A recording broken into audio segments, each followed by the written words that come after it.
12 months after burying my son, a $523 electricity bill showed up from his supposedly abandoned farm. That night, I drove out there in the freezing snow.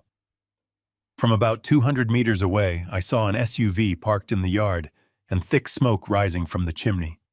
What I saw next left me absolutely stunned. Before I continue this story, let me know where you are watching from in the comments below. Hit like and subscribe if you have ever had to uncover a painful truth to protect your family. My name is Harrison Cole. I am 70 years old. For 40 years, I worked as a commercial construction contractor building foundations, pouring concrete, and managing heavy industrial sites. I spent my entire life working with my hands and my head calculating loads, electrical currents, and structural limits. I built a good, comfortable life so my family would always be secure. When my son Matthew died in a horrific car crash a year ago, my entire world collapsed. I thought I would never recover from the pain of burying my own boy. I thought the worst day of my life was already behind me. I was wrong. It started on a quiet Tuesday evening in late November. The upstate New York winter was just beginning to bite, sending bitter winds howling against the windows of my house. I was sitting at my kitchen table drinking a cup of black coffee and sorting through a pile of forwarded junk mail. Most of it was meaningless flyers and credit card offers. But then my hands stopped moving. There was a thin, white envelope. The return address read, New York State Electric and Gas. The recipient name printed on the front sent a sharp, agonizing ache straight through my chest. It was addressed to Matthew Cole. The mail from his old property had been forwarded to my address ever since the accident. His farm, a sprawling piece of land out in the rural countryside, had been locked up and completely abandoned for 12 solid months. Rachel, my daughter-in-law, had told me she simply could not bear to go back there. She said it held too many painful memories, so she padlocked the gates, shut off the main valves, and left it to the elements until she felt ready to sell it. I stared at the envelope for a long time. Usually an abandoned property might draw a tiny service fee, maybe $10 or $15 a month, just to keep the meter active. I slid my thumb under the flap and tore it open, expecting a nominal charge.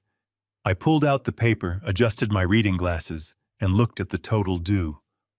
$523.40. For a moment, I just sat there in the quiet kitchen, letting the numbers process in my mind. In my 40 years of construction and property management, you learn exactly what numbers mean. You cannot run up a $500 electric bill on a property that is sitting empty in the dark. A forgotten porch light might cost you a few dollars. A refrigerator left plugged in might cost $20. But $523, that is not a clerical error.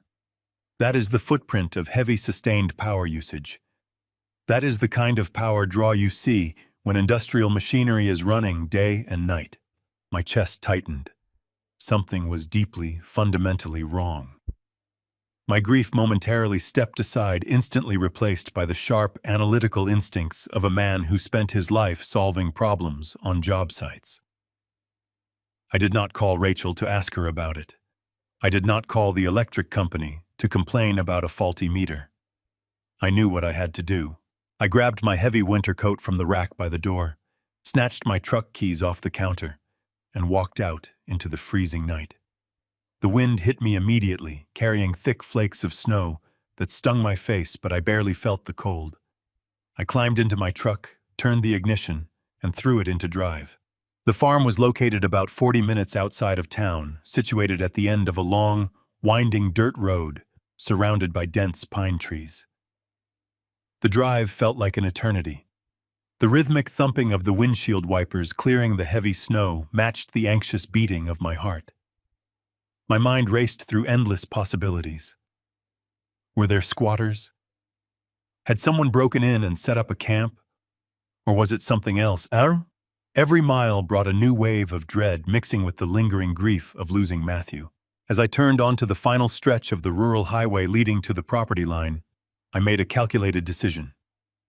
I did not drive all the way up to the main gate. If there was someone trespassing on my dead son's property, I did not want to announce my arrival with blazing headlights and the loud roar of an engine.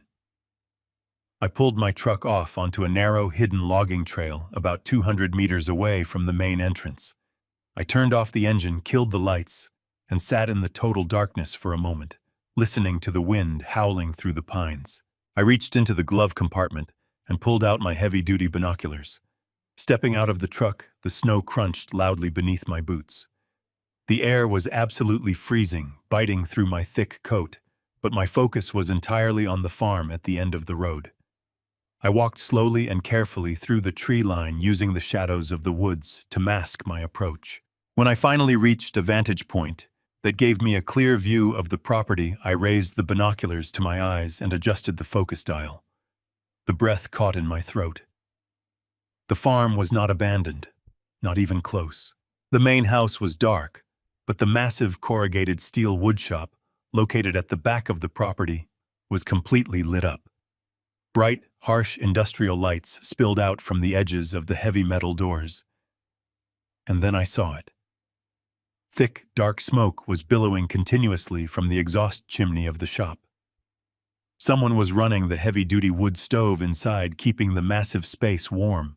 I lowered the binoculars for a second, rubbing my eyes, thinking the blowing snow was playing tricks on my vision. I raised them again. My hands began to shake, and it was not from the freezing temperature. Parked directly in front of the illuminated woodshop, sitting heavy and silent in the falling snow, was a vehicle. It was a black Ford Explorer. I zoomed in close, focusing past the falling snowflakes, my eyes locked onto the rear bumper. I stared at the custom license plate.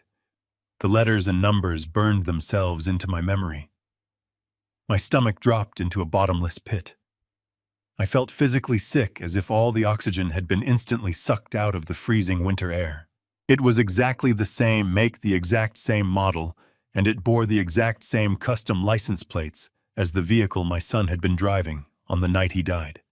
The police reports, the insurance adjusters, the paramedics, they had all told me Matthew's car was completely crushed, a mangled wreck of steel that had to be sold for scrap metal. Yet here it was, sitting perfectly intact, running hot enough that I could see the faint wisp of exhaust curling from the tailpipe into the freezing night air. I stood frozen in this tree line, the snow accumulating on my shoulders. How was this possible? Was I losing my mind? Had the grief finally pushed me over the edge into hallucinations? I took a step forward, my heavy boots crunching loudly in the deep snow, determined to march down there and tear those barn doors open. I needed to know who was inside. I needed to know why my dead son's vehicle was parked at his supposedly abandoned farm. I took another step, the anger rising hot and sharp in my chest, completely overriding my fear. But before my foot could even hit the ground again, a sudden sharp vibration startled me. In the dead, silent isolation of the snowy woods, the buzzing of the cell phone in my coat pocket felt as loud as a siren. I froze, my heart leaping into my throat. I quickly scrambled, shoving my cold, trembling hand deep into my pocket to silence the noise before whoever was in that barn could hear it. I pulled the phone out, shielding the bright glare of the screen with my other hand. I looked down at the caller ID, expecting it to be a telemarketer or a wrong number. The name flashing brightly on the screen made my blood run absolutely cold. It was Rachel. My daughter-in-law was calling me at 2 a.m, right at the exact moment I was standing in the dark, staring at my dead son's ghost car. I scrambled backward into the thick protective cover of the pine trees, my boots sinking deep into the powdery snow. My aging heart hammered wildly against my cold ribs. The phone vibrated relentlessly in my hand, threatening to give away my position in the dead silence of the winter woods. I quickly pressed the answer button and brought the frozen device to my ear, forcing myself to steady my breathing. "Hello," I answered, my voice coming out slightly rougher than I originally intended. "Dad," Rachel said. Her voice was thick with heavy tears, trembling with what sounded like absolute devastation. "I am so sorry to call you this late. I could not sleep. I keep staring endlessly at the clock." I swallowed hard, the freezing cold air burning my throat. "It is all right, Rachel. What is wrong?" "It is past midnight," she whispered, her voice breaking into a soft sob. It is officially the anniversary, a whole year since Matthew left us. I just felt so incredibly alone and I needed to hear your voice. You are the only one who truly understands this specific pain. A year ago, those words would have shattered me. I would have wept with her offering every ounce of comfort a father could give to his grieving daughter-in-law. But standing there in the freezing dark, staring at a running vehicle that was supposed to be a crushed cube of scrap metal, her tears felt different. They felt strategic. I needed to test the waters. I needed to see how deep the deception really went. I miss him too, sweetheart, I said, keeping my tone perfectly measured and warm. I was actually thinking about him tonight. In fact, I was sorting through some of the mail that got forwarded from the farm. A strange bill came in from the electric company today. The line went completely silent.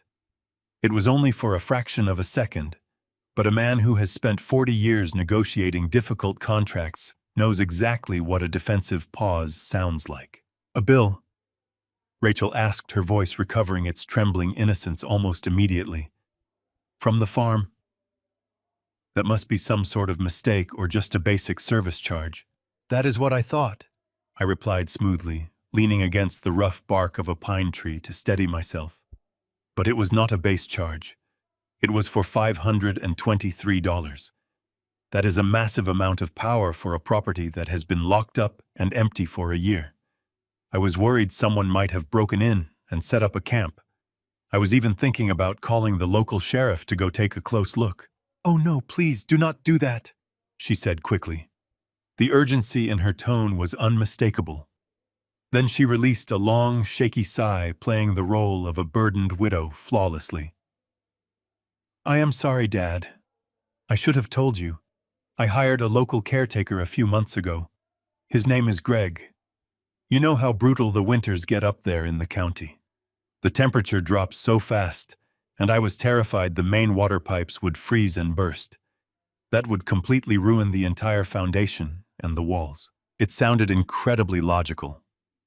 Upstate New York winters were notoriously unforgiving, and burst pipes could easily cause tens of thousands of dollars in massive water damage. So, Rachel continued, her voice gaining confidence, I pay Greg to go out there a few nights a week. He turns on the industrial space heaters and runs the heavy-duty water pumps just to keep the lines clear and the property warm. The machinery draws a lot of power, which explains the high bill. I just wanted to preserve the place until I am emotionally ready to put it on the market. I did not want to bother you with the complicated financial details. I watched the thick smoke continuing to billow from the woodshop chimney. A caretaker running heaters did not need a roaring fire at 2 a.m. But I played along, nodding in the darkness, even though she could not actually see me. That makes sense, I said gently. It is smart to protect the property value. But Rachel, there was also a notice from the Department of Motor Vehicles mixed in with the mail. It was a registration renewal for a black Ford Explorer. Matthew's car was completely totaled in the wreck. Why would there be an active registration sent directly to the farm? This time, the silence on the other end lasted longer. When she finally spoke, she let out a loud, agonizing cry that echoed through the phone speaker. It was a masterpiece of pure emotional manipulation. I am so embarrassed.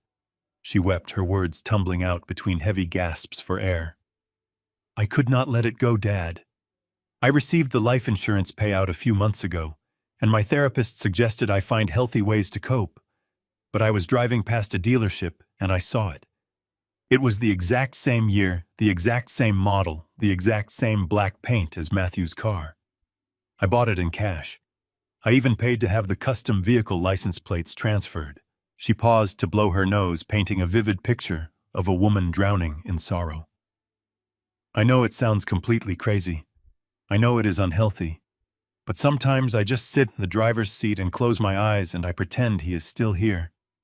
I could not bear to keep it in my driveway in the city where my neighbors would ask questions.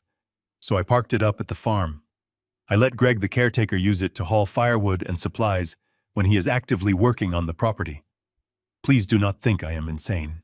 I closed my eyes and let the freezing wind hit my face. The lie was absolutely flawless. It perfectly explained the massive power bill, the smoke from the chimney, and the ghost car parked in the snow. It played directly on a grieving father's desperate desire to protect his remaining family. "I do not think you are crazy, Rachel," I said softly, forcing every ounce of paternal warmth I had left into my voice. "Grief makes us do complicated things. Get some sleep. We will surely talk more tomorrow." "Thank you, Dad. I really love you," she whispered before disconnecting. I lowered the phone and exhaled a long breath. For a fleeting second, I actually wanted to believe her. I wanted to turn around, walk back to my truck, and drive straight home. I took one heavy step backward into the deep snow. Suddenly, a blinding, brilliant flash of blue light erupted from the frosted windows of the metal woodshop. It flickered intensely, casting sharp, jagged shadows across the snow-covered yard, accompanied by a faint, very violent crackling sound. My own blood immediately turned to pure ice. That was not a space heater. That was the unmistakable flare of a high-voltage arc welder. Caretakers do not weld heavy structural steel at 2 o'clock in the morning. I did not run. A man my age moving too fast in deep snow is just asking for a broken hip, and right now I needed my body to be as sharp as my mind. I carefully retraced my steps through the dense pine trees, keeping my head down against the biting wind, leaving the humming woodshop and its flashing blue lights behind me. I climbed back into the freezing cabin of my truck, turning the ignition over as quietly as possible. I drove the 40 minutes back to my house in complete silence. I did not even turn on the heater. I needed the freezing air to keep me completely alert. My contractor intuition was screaming at me. A high-voltage arc welder draws an incredible amount of electricity. It requires a dedicated 220-volt circuit and pulls massive amperage. You only use a machine like that when you are fusing heavy structural steel or modifying heavy machinery. A caretaker hired to keep pipes from freezing does not need industrial welding equipment. Rachel had lied to me. She had lied with the effortless perfection of someone who had practiced the lines in a mirror. But why? What was actually happening out there in the dark? When I finally pulled into my driveway, the digital clock on the dashboard read 3:15 in the morning. I unlocked my front door and walked directly past the staircase leading up to my bedroom. Sleep was completely out of the question. I went straight down the hall into my home office and turned on the small brass desk lamp. The room was filled with heavy metal filing cabinets holding 4 decades of my commercial construction business records, along with a separate, heavily secured drawer that contained everything regarding Matthew. I unlocked that specific drawer and pulled out the thick manila folder labeled with my son's estate settlement. I spread the heavy stack of papers across the polished oak surface of my desk. I needed to see the numbers. Numbers do not weep and numbers do not lie. I started sifting through the bank statements, the life insurance payouts, and the final debt clearance forms that Rachel had handed me exactly 8 months ago. My eyes scanned every single printed line, desperately searching for the hidden crack in the foundation. My gaze locked onto a specific bank transfer receipt. It was a withdrawal from my primary retirement account for exactly $300,000. I remembered the day I signed that wire transfer, as if it were yesterday. Rachel had come to my house looking frail, pale, and completely exhausted. She had sat in the exact chair across from my desk, sobbing uncontrollably into her hands. She told me that Matthew had secretly taken out massive lines of credit with private material suppliers right before his accident. She claimed he bought hundreds of thousands of dollars in raw steel concrete and heavy lumber for a massive commercial project that never actually got off the ground because he died. According to Rachel, the private lenders were threatening to place a lien on her house and seize everything Matthew had worked so hard to build. I could not bear the thought of my son's legacy being tarnished by unpaid debts. I could not let his young widow lose her home. So, I went to the bank the very next morning and wired her the $300,000 in cash to clear his name. I did not ask for a single receipt. I did not demand to see the supplier invoices. I just paid it, trusting my grieving daughter-in-law completely. But looking at the paperwork now, knowing she had just lied to me about an industrial welding operation out at the supposedly abandoned farm, a sickening realization washed over me. If the car parked in the snow was a lie, and the late-night caretaker was a lie, then the massive material debts were likely a massive lie, too.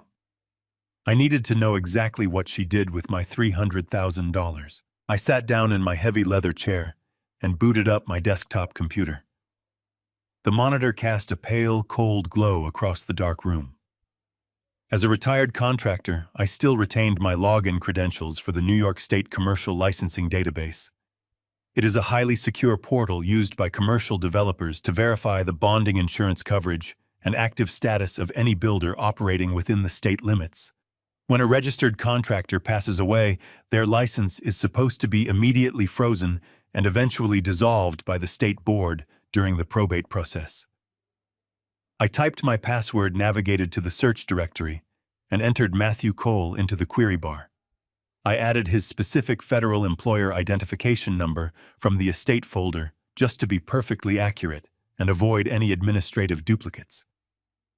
I hit the enter key and waited for the page to load. I expected to see a bold red banner reading deceased or legally inactive. Instead, the page refreshed with a bright green status indicator.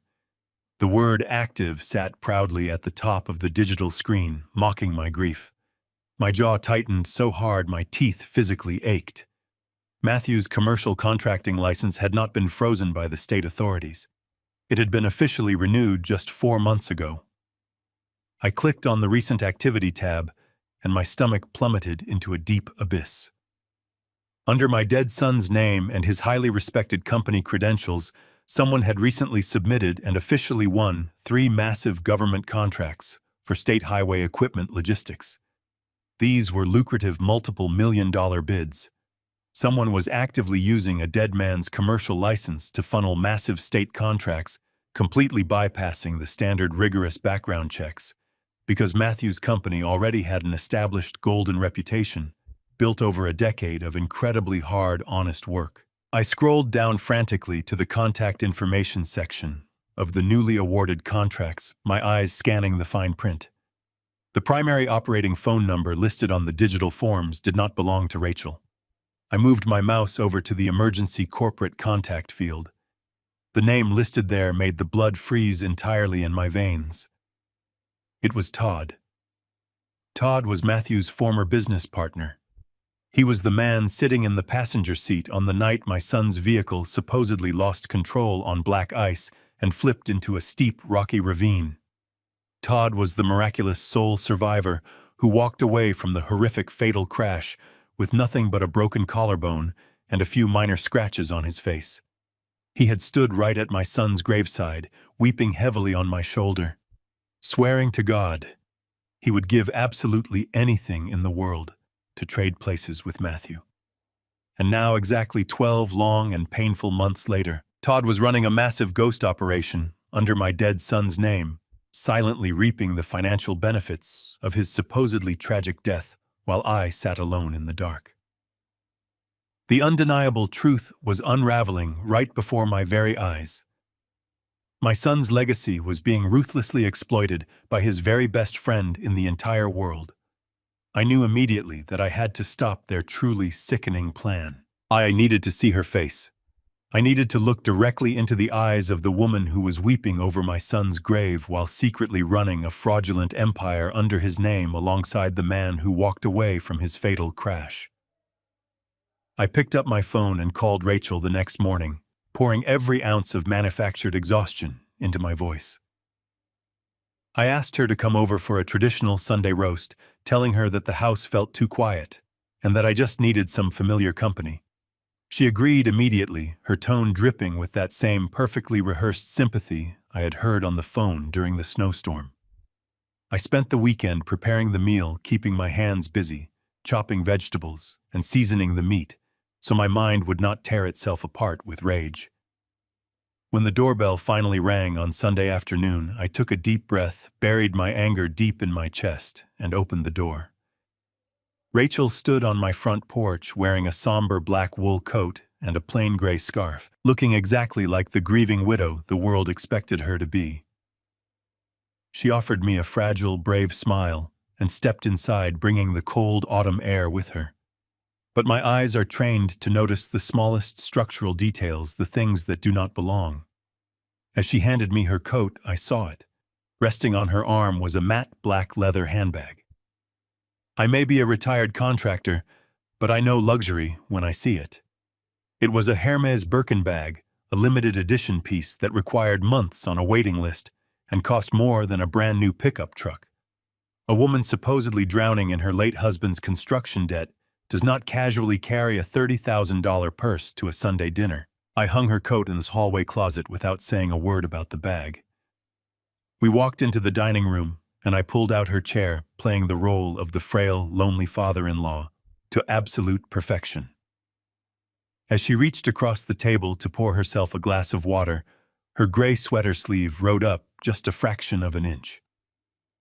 A heavy gleam of polished gold caught the warm light of the dining room chandelier. It was a brand new Rolex watch, the kind of heavy diamond-encrusted timepiece that executives buy to celebrate massive corporate acquisitions. She quickly pulled her sleeve down, a brief flash of panic crossing her face, but she quickly masked it with another sad smile. I served the roast, keeping the conversation light and nostalgic at first. I asked about her week, and she gave me a practiced, sorrowful rundown of how difficult it was to manage the house alone, how the grief still hit her in unpredictable waves. I nodded sympathetically, eating my food while a cold disgust settled in my stomach. It was time to test the waters. I steered the conversation toward my past, talking about how much the construction industry had changed since I retired. I mentioned that an old buddy of mine was complaining about equipment rental costs.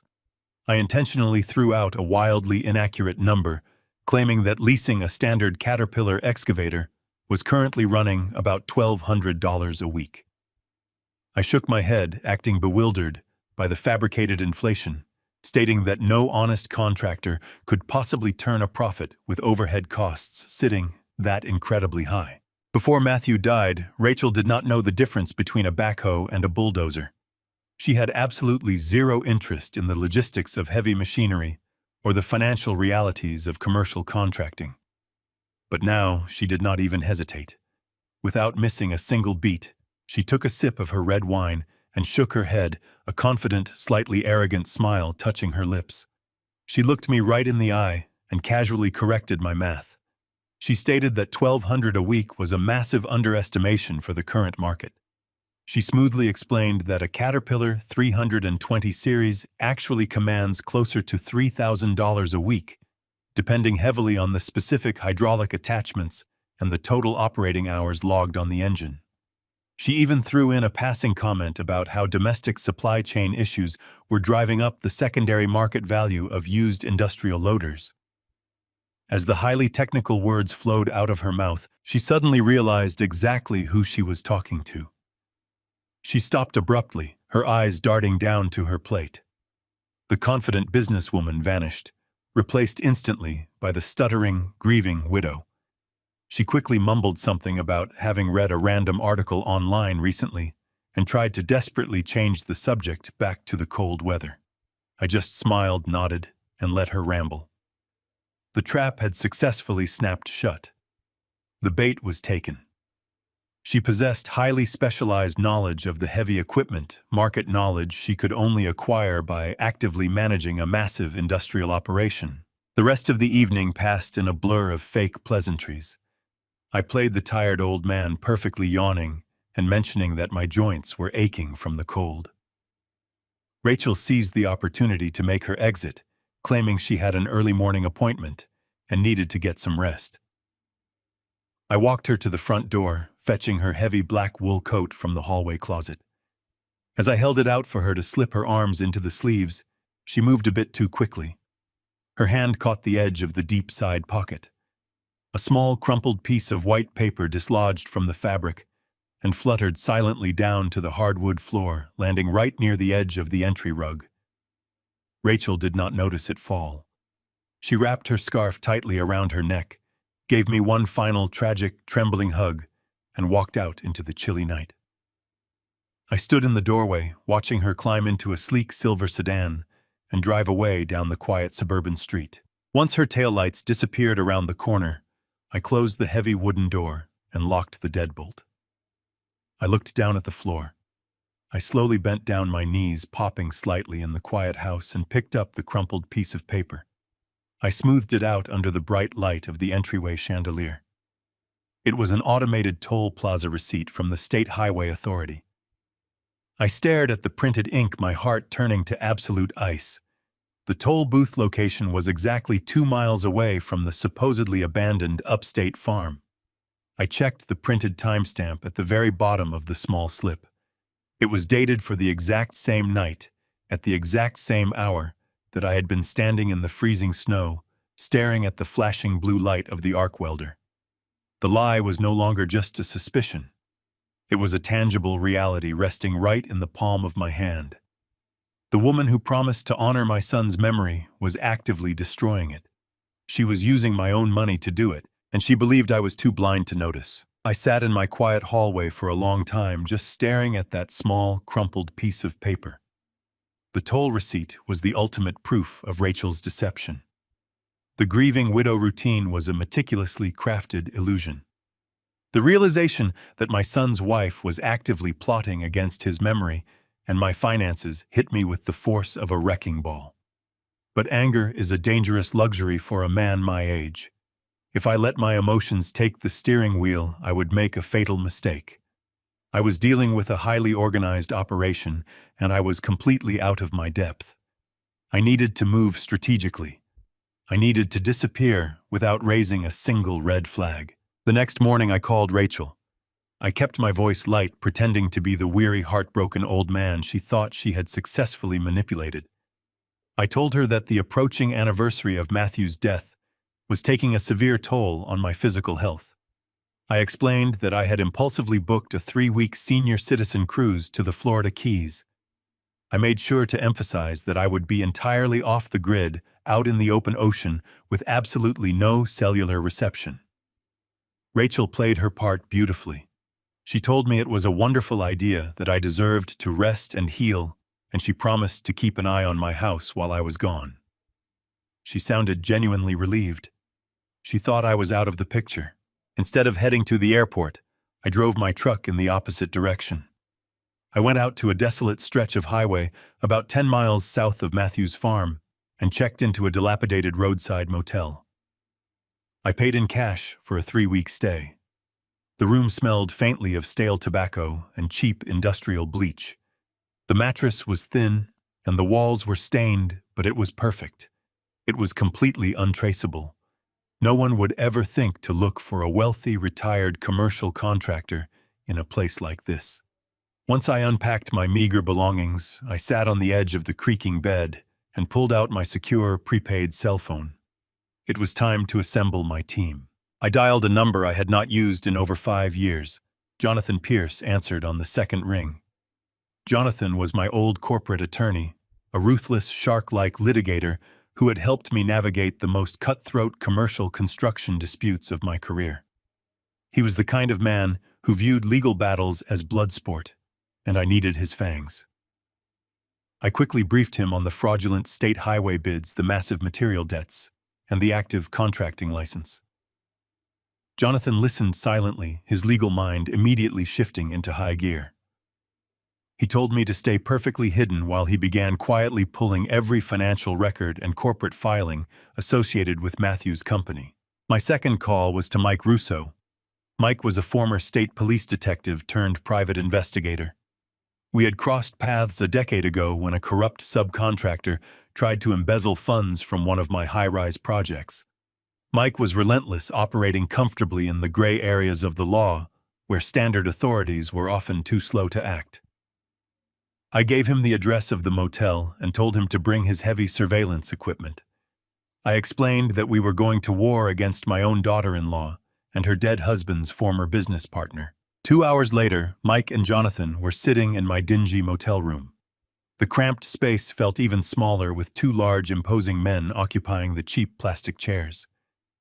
I laid out the toll receipt, the massive electrical bill, and the state contractor printouts on the small circular dining table.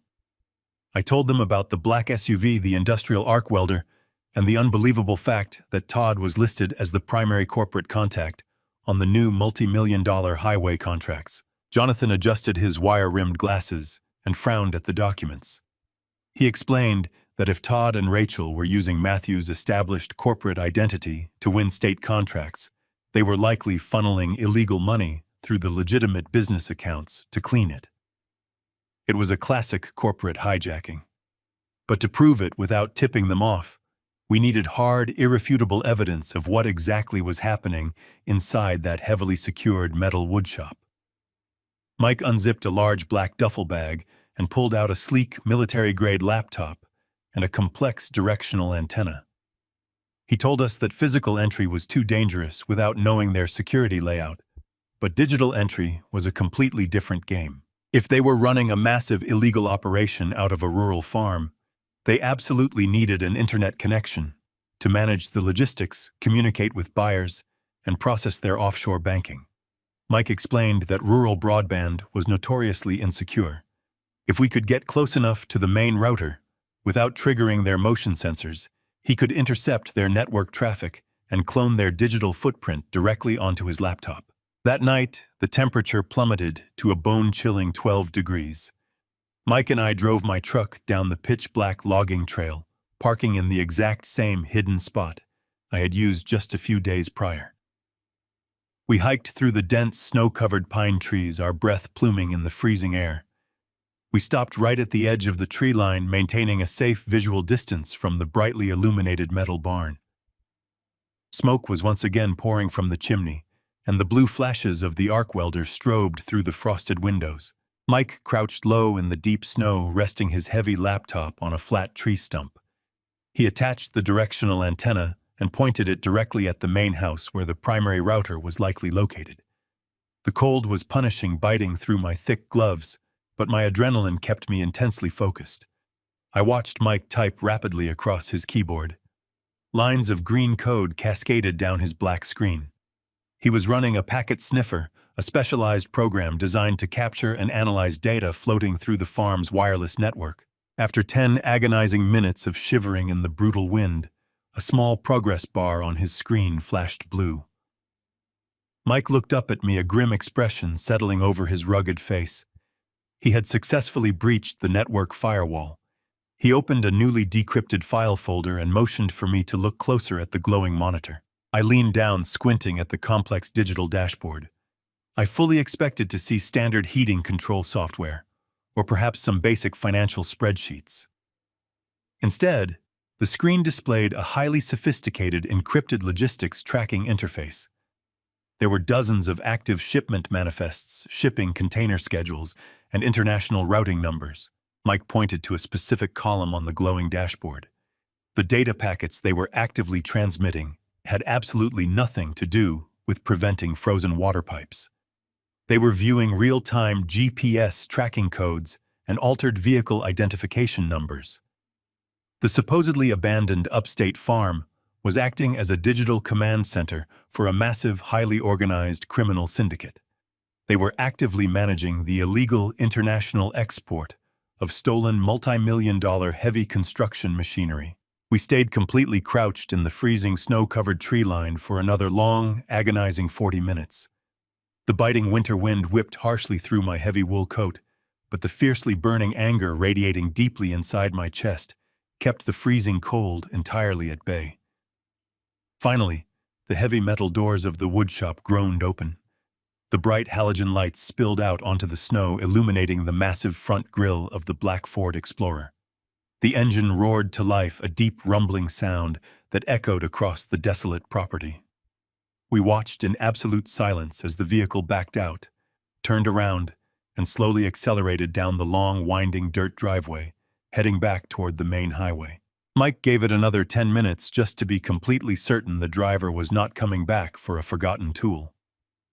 Then he signaled me with a quick nod. We moved out of the woods, stepping deliberately in the tire tracks left by the SUV to mask our footprints in the fresh snow. As we approached the massive metal structure, Mike pulled a set of professional lockpicks from his heavy tactical jacket. He walked up to the side access door and began examining the deadbolt. I simply reached forward, pushed him gently aside, and slid my hand under the weather stripping along the bottom frame. I felt around until my fingers brushed against a small, hidden magnetic key box. I pulled it out, retrieved the spare key, and unlocked the door with a quiet click. Mike looked at me, clearly surprised. I did not say a word. I did not need to explain that I knew where the spare key was hidden, because I was the one who installed that exact door. 10 years ago, my son and I poured the concrete foundation for this barn with our own hands. We spent an entire summer framing the walls, running the electrical wiring, and installing the heavy corrugated steel roof. Every inch of this building held a memory of a time when my family was whole and happy. Now it was a crime scene. We stepped inside the dark shop. The air was thick with the harsh chemical smell of fresh industrial paint and burning ozone. Mike pulled out a small red-filtered flashlight, clicking it on to sweep the massive interior. The beam of red light revealed a space that had been completely transformed. It was no longer the humble woodworking shop where my son used to craft custom furniture on the weekends. It was a highly organized professional chop shop for heavy construction equipment. Sitting in the center of the concrete floor was a massive Caterpillar front-end loader. It was currently half-painted in a generic blinding yellow, completely obscuring the original factory decals.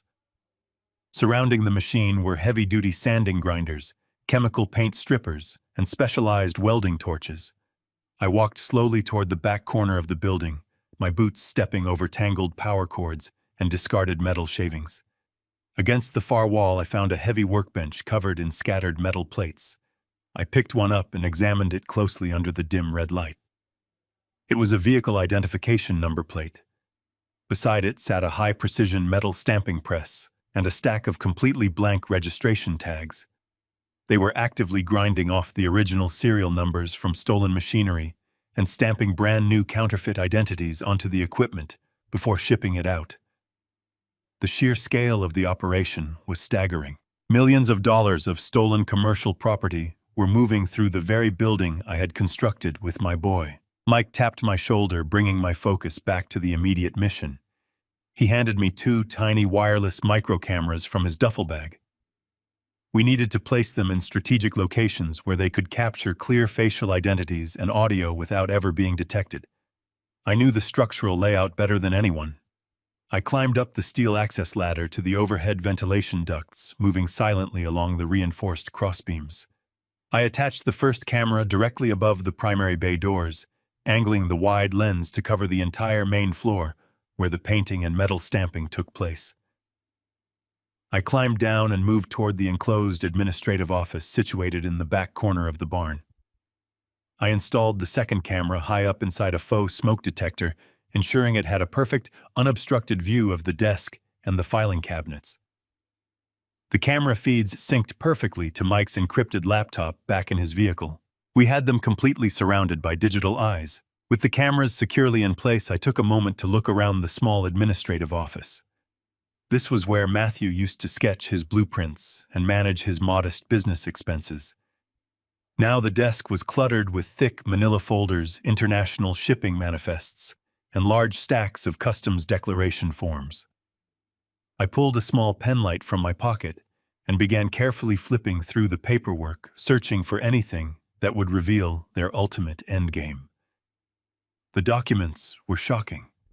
They were arranging massive cargo shipments out of the port of Newark, sending the stolen and rebranded machinery to buyers in South America and Eastern Europe. But it was the folder sitting at the very bottom of the stack that made my breath catch sharply in my throat. It was a thick blue legal binder labeled with the name of a prominent offshore holding company. I opened the heavy cover and began reading the complex legal jargon. They were commercial lease agreements for massive million-dollar industrial warehouses located in the Cayman Islands and Panama. The lease terms were for 10 years, fully paid in advance, locking in secure storage facilities for their international smuggling ring. I flipped to the final page of the contract to see who was listed as the primary leaseholder. My eyes scanned past the dense paragraphs of liability clauses and financial obligations. I stared at the designated signature line at the very bottom of the crisp white page. The blood instantly drained from my face, leaving me feeling completely numb. I had expected to see Rachel's name. I had expected to see the name of whatever criminal associate she was secretly working with to move the stolen machinery across international borders. Instead, sitting there in bold, dark blue ink was a signature I knew better than my own reflection. It was my name, Harrison Cole. The signature was an absolute masterpiece of forgery. The loops, the specific slant of the letters, the heavy pressure on the final stroke, it was entirely indistinguishable from my actual handwriting. I quickly flipped through the rest of the blue binder.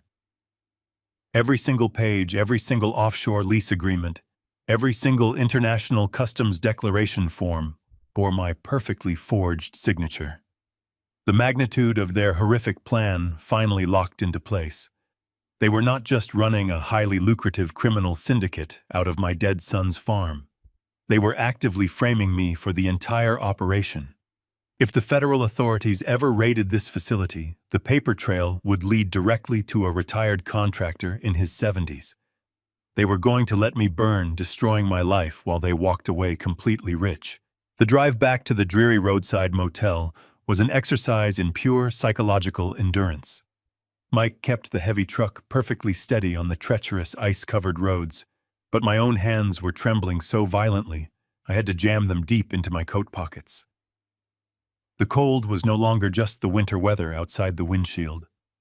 It was a freezing, suffocating weight pressing down directly onto my chest. I had spent my entire adult life building a spotless reputation in commercial construction.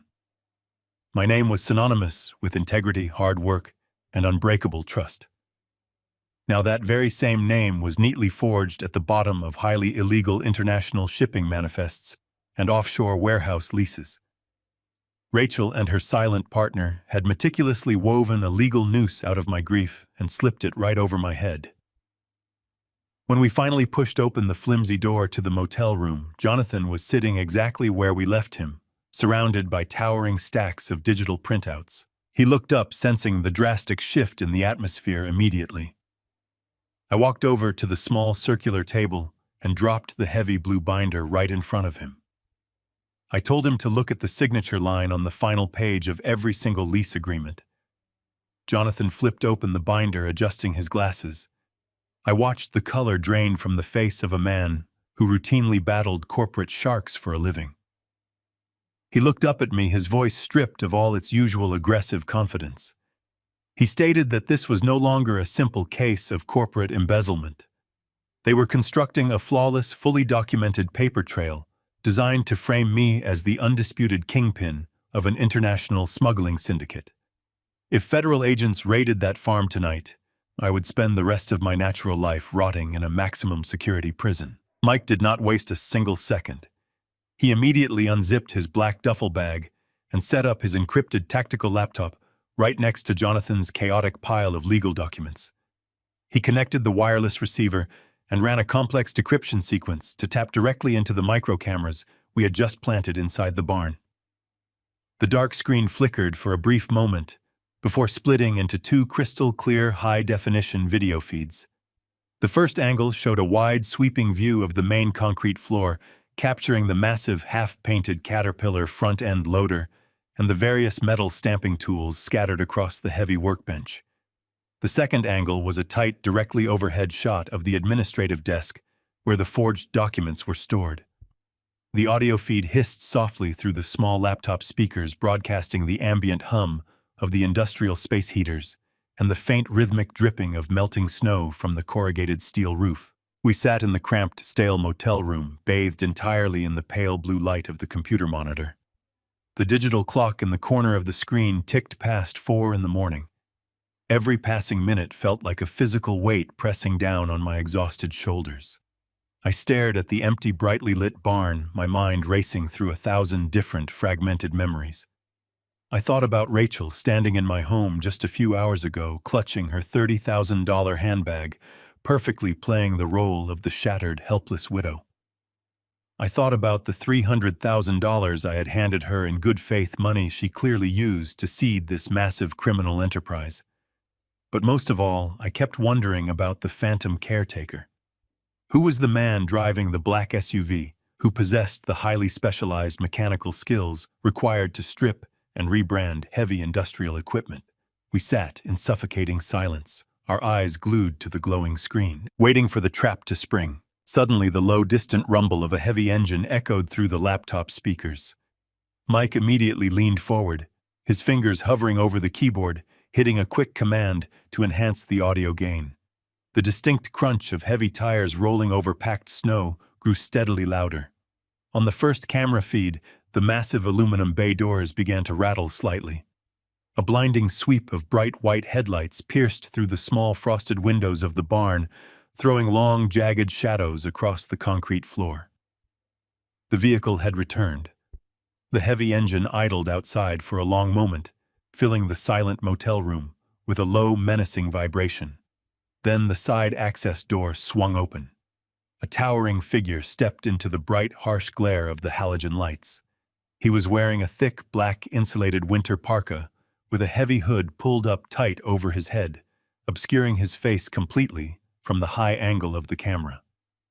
He turned back to push the heavy door shut, locking the deadbolt with a loud metallic clack. He stood near the entrance, stomping the thick snow off his heavy work boots. The man moved with a familiar, confident swagger. He did not walk like a hired hand or a temporary caretaker checking on frozen pipes. He moved like a man who owned the building.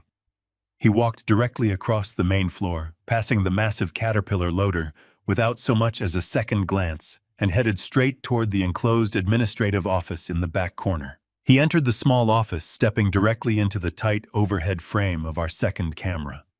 He paused right in front of the desk, reaching up with gloved hands to pull back the heavy black hood of his parka. When he finally looked up, catching the harsh overhead light, the breath completely vanished from my lungs.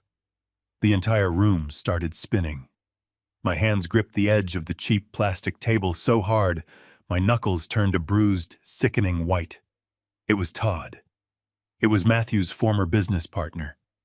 The man who was sitting right next to my son when their truck supposedly hit a patch of black ice.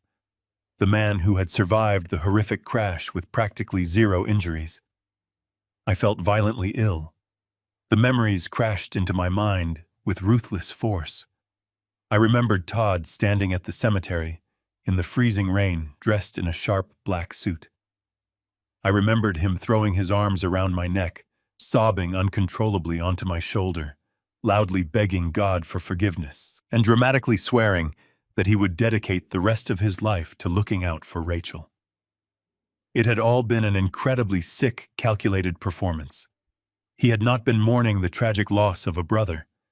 He had been celebrating the successful removal of an obstacle. Todd casually tossed his wet gloves onto the desk and reached into his heavy coat. He pulled out a sleek, reinforced titanium briefcase and placed it directly under our hidden camera lens. He snapped the metallic latches open. The briefcase was packed completely to the brim with thick, banded stacks of crisp $100 bills. Todd leaned over the desk, pulling out the heavy bundles of freshly laundered cash, and began rapidly counting them with a cold, terrifying precision. The ultimate truth was undeniable. Todd was the undisputed mastermind of the massive chop shop. Mike shifted his weight in the cheap plastic chair, his eyes darting back and forth between the two live video feeds illuminating the dim motel room. The soft, rhythmic sound of Todd thumbing through the thick stacks of $100 bills echoed through the laptop speakers, sounding like a grotesque heartbeat. Jonathan sat perfectly rigid next to me, his brilliant legal mind undoubtedly cataloging every single felony being committed on the glowing screen. For several agonizing minutes, the only movement inside the massive metal barn was Todd methodically sorting the illicit cash into neat, calculated piles across the administrative desk. Then the heavy motion sensor lights near the primary bay doors flickered to life. A second set of headlights swept across the frosted windows, casting a brilliant white beam against the corrugated steel walls. The low hum of a smaller engine approached the building. I recognized the smooth, quiet purr immediately. It was the same sleek silver sedan that had pulled out of my driveway just a few hours ago. The side access door swung open, allowing a brutal gust of winter wind to scatter a few loose shipping manifests across the concrete floor. Rachel stepped into the brightly lit shop. She was still wearing the same somber black wool coat and plain gray scarf she had worn to my house for our traditional Sunday roast. But as she closed the heavy metal door behind her, securing the deadbolt with a swift, practiced motion, a sickening transformation took place. She unwound the scarf from her neck and shrugged off the heavy coat, tossing them carelessly onto a stack of wooden shipping pallets. Beneath the morning attire, she was wearing a sharp tailored crimson blouse and dark designer slacks. The frail, trembling posture she had maintained at my dining room table was completely gone. Her shoulders were pulled back, her chin was held high, and she walked with an undeniable predatory confidence. The grieving widow illusion evaporated into the freezing air, leaving behind a cold, calculating woman entirely at home inside a massive criminal chop shop. She did not look distressed, she did not look frightened, and she certainly did not look like a woman drowning in her late husband's supposed financial ruins. She looked absolutely victorious. I watched the screen in absolute paralyzing horror as she moved fluidly past the half-painted Caterpillar front-end loader, her expensive leather boots clicking sharply against the cold concrete floor. Todd looked up from his organized stacks of laundered cash, a wide, arrogant grin spreading across his face as Rachel approached the administrative desk. He did not offer her a polite nod or a respectful greeting. Instead, he stepped out from behind the cluttered desk, meeting her right near the massive metal tracks of the stolen bulldozer. Rachel did not hesitate. She closed the distance between them and threw her arms tightly around his neck. Todd wrapped his hands around her waist, lifting her slightly off the concrete floor as they engaged in a deep, passionate embrace. They kissed with a fierce, undeniable familiarity that made my stomach aggressively churn. This was not a new romance born out of shared grief. This was an established, deeply rooted intimacy that had clearly been burning long before my son was ever put into the frozen ground. Jonathan let out a low, disgusted breath beside me while Mike simply adjusted the audio dials, ensuring we captured every single word they were about to speak. They pulled apart, but Rachel kept her hands resting comfortably on Todd's broad chest. She tilted her head back and let out a bright, ringing laugh that echoed loudly through the hidden microphone. It was a joyful, carefree sound that I had not heard since before my son was lowered into the dark earth. "How was the miserable family dinner?" Todd asked, his voice dripping with intense condescension as he leaned back casually against the yellow steel frame of the bulldozer. Rachel rolled her eyes dramatically, waving her hand in the air as if dismissing a minor frustrating annoyance. "It was absolute torture," she replied, her tone sharp and completely devoid of the trembling sorrow she had performed exclusively for me. The old man cooked a dry roast and spent the entire evening acting like he belongs in a supervised assisted living facility. He complained about his joints constantly. He complained about the freezing weather. And he actually tried to tell me that leasing a standard excavator costs $1,200 a week. Can you even believe that I almost laughed right in his pathetic face? Todd chuckled, a deep, raspy sound that made my hands clench into extremely tight, painful fists. "You didn't actually correct him, did you?" he asked, crossing his arms over his broad chest. Rachel smirked playfully, leaning much closer to him. "Of course I did. I couldn't help myself. I threw the real secondary market rates right back at him. He looked completely bewildered. He has absolutely no idea what is actually happening out here. He is totally blind to the real world." I felt a cold bead of sweat roll slowly down the back of my neck. They were completely convinced of their own absolute invincibility. They genuinely thought I was nothing more than a broken, incredibly gullible old man who was actively funding their shockingly luxurious lifestyle without asking any real questions. It was the ultimate, unforgivable betrayal executed perfectly under the guise of shared family mourning. Todd finally pushed his weight off the bright yellow heavy machinery and walked back around the cluttered administrative desk, His greedy eyes locked instantly onto the massive titanium briefcase filled completely with illicit currency.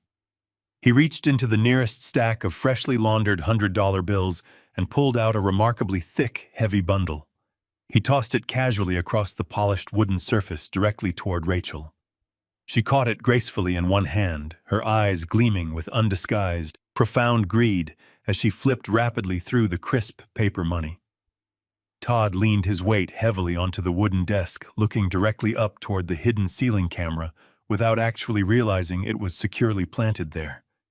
A cruel, viciously mocking smile twisted his features into something truly monstrous and unforgivable. Rachel immediately threw her head back and laughed aloud once again, producing a remarkably harsh, fiercely biting sound that completely and irrevocably shattered whatever tiny lingering fragment of paternal hope I had somehow left remaining deep inside my battered chest. She tucked the massive bundle of stolen cash directly into her expensive leather handbag, shaking her head in deep amusement. "He genuinely believes Matthew was an absolute failure who ruined the business," she stated smoothly. "He thinks he saved me. We will bleed his remaining accounts completely dry before the state boards finally catch up to the fraudulent licensing." Todd nodded, completely confident and undeniably ruthless. He slowly turned his head and stared blankly toward the ceiling, looking straight into our hidden camera lens, while actively making his final, absolutely crushing and undeniably heartless closing statement. Todd said, his voice echoing loudly, "The old fool's $300,000 bought us the first 3 stolen loaders. He literally funded his own son's replacement." The audio feed hissed in the motel room, but the words hung in the air like poison. "The old fool's $300,000 bought us the first 3 stolen loaders. He literally funded his own son's replacement." I sat completely frozen in the cheap plastic chair. My aging lungs simply refused to pull in enough oxygen. The sheer magnitude of the betrayal was so profoundly unnatural that my mind actively struggled to process the raw cruelty of it. Rachel was not just an opportunistic widow who had fallen into bed with her dead husband's friend. She was a deeply malicious architect of my complete destruction. I had handed over my savings to protect my son's honor, and they used my grieving love to build a criminal empire. Jonathan Pierce slowly reached over and gently closed the lid of Mike's laptop, immediately cutting off the sickening video feed. He looked at me with pure, unadulterated resolve. He stated that we needed to stop looking at the emotional wreckage and start dismantling their foundation. Jonathan pulled his computer from his briefcase and opened it on the table. He firmly told me that arrogant criminals always make mistakes when they get overly confident with large sums of stolen cash. If Rachel and Todd were truly arrogant enough to openly admit how they allocated my specific funds, Jonathan could meticulously follow that financial bloodline and see exactly where every single dollar went. For the next 3 long hours, Jonathan executed a brilliant masterclass in forensic corporate accounting. He utilized the router footprint Mike had intercepted to access the offshore banking portals Todd was using. He traced the initial wire transfer I sent to Rachel 8 months ago. We watched the digital ledger slowly unfold right before our eyes. Rachel immediately moved my $300,000 into an account registered under a shell company. From there, the stolen money heavily fragmented. Jonathan successfully tracked the largest chunks, verifying that a significant portion was indeed sent to international heavy equipment brokers, completely validating Todd's boast about purchasing the stolen front-end loaders. But Jonathan's eyes narrowed sharply as he highlighted a strange, irregular anomaly in the financial ledger. $75,000 from my initial transfer had been diverted away from the equipment purchases. It had been wired into a separate domestic holding account. Jonathan ran a cross-reference on the receiving account and pulled up a registration form. The money had been deposited into a consulting firm owned by a man named Arthur Vance. Jonathan frowned, tapping his pen aggressively against the plastic table. He dug deeper into the public records, pulling up Arthur Vance's official licensing credentials. When the full profile loaded onto the bright screen, Mike Russo suddenly leaned forward, releasing a sharp, heavy breath. He pointed directly at the digital photograph of a man with a thick gray mustache. Mike knew him. Arthur Vance was a corrupt, disgraced former highway patrolman who currently operated as an independent crash investigator. He specialized in writing manipulated accident reconstruction reports for shady insurance claims and corporate liability defenses. My blood ran completely cold. I remembered seeing Arthur Vance's name at the bottom of the police report regarding Matthew's accident. He was the independent specialist who officially ruled that my son had simply lost control of his truck on a dangerous patch of black ice. Jonathan quickly highlighted the transaction dates. The timeline was absolutely damning. Arthur Vance had received an initial payment of $25,000 just 3 days after Matthew's vehicle plunged into the rocky ravine. The $75,000, the money siphoned from my wire transfer, was a delayed secondary payout. It was a massive blackmail fee. They were using my own money to keep the man who investigated my son's death completely quiet. I stood up from the cheap plastic chair, my knees popping loudly in the quiet room. The truth was crystallizing in my mind, forming a picture so dark that it threatened to break my sanity. If Rachel and Todd had to pay a crash investigator over $100,000 in money, then Matthew's fatal crash was never an accident. Mike slammed his laptop shut and grabbed his tactical jacket. He looked at me with cold, dangerous eyes. He stated that we were not going to wait for the federal authorities to build a case against a cop. We were going to pay Arthur Vance a personal visit right now. We left Jonathan at the motel to continue archiving the digital evidence. Mike and I climbed into my truck and drove silently through the freezing night. Mike utilized his contacts to pinpoint Arthur Vance's location. The investigator operated out of a park on the outskirts of the city. We pulled into the empty parking lot just before dawn. Vance's rusted sedan was the only vehicle parked outside an office building. We approached the heavy glass door. Mike did not bother knocking. He produced a tool and bypassed the lock in a matter of seconds. We stepped into the office. Arthur Vance was sitting behind a cheap metal desk, nursing a glass of whiskey, staring at a glowing monitor. He looked up, his eyes widening in terror, as Mike locked the door behind us and calmly pulled the heavy blinds shut. Mike walked right across the room and slammed a stack of ledgers onto Vance's desk. The papers clearly detailed the offshore wire transfers from Todd and Rachel's shell company into his private accounts. Mike did not raise his voice. He spoke with a quiet, lethal authority. He told Vance that we had hacked the entire offshore syndicate, that the federal government would be seizing all of his assets by the end of the week, and that he was currently looking at 20 years in a federal penitentiary for accessory to corporate fraud and money laundering. Arthur Vance began to hyperventilate. His heavy chest heaved and sweat poured down his face. He stammered frantically, claiming that he was just a hired consultant, that he only wrote the reports he was paid to write, and that he had absolutely no idea how deep the criminal syndicate truly went. He swore he was just taking a standard payoff to look the other way on a simple insurance claim. I slowly stepped out from the shadows near the doorway and walked up to his desk. I leaned down, placing both of my hands flat on the cold metal surface, bringing my face inches from his terrified features. I told him my name. I told him I was Matthew Cole's father. I demanded to know exactly what he found when he pulled my son's truck out of that frozen ravine. Vance looked deeply into my eyes and saw zero mercy. He began to weep, a pathetic sound that echoed loudly in the small office. He confessed that when he carefully examined the undercarriage of the crushed vehicle, the primary brake lines had not ruptured from the violent impact of the crash. They had been intentionally severed with wire cutters before the truck ever left the driveway. He looked at me trembling violently and delivered the final truth. He sobbed that it was not an accident at all. Todd and Rachel had brutally murdered Matthew to take over the entire company. The absolutely sickening words hung heavily in the stale air of the small office like a massive physical weight. Murder. My son had not died in a tragic winter accident on a treacherous patch of black ice. He had been brutally executed by the woman he loved and the man he trusted with his livelihood.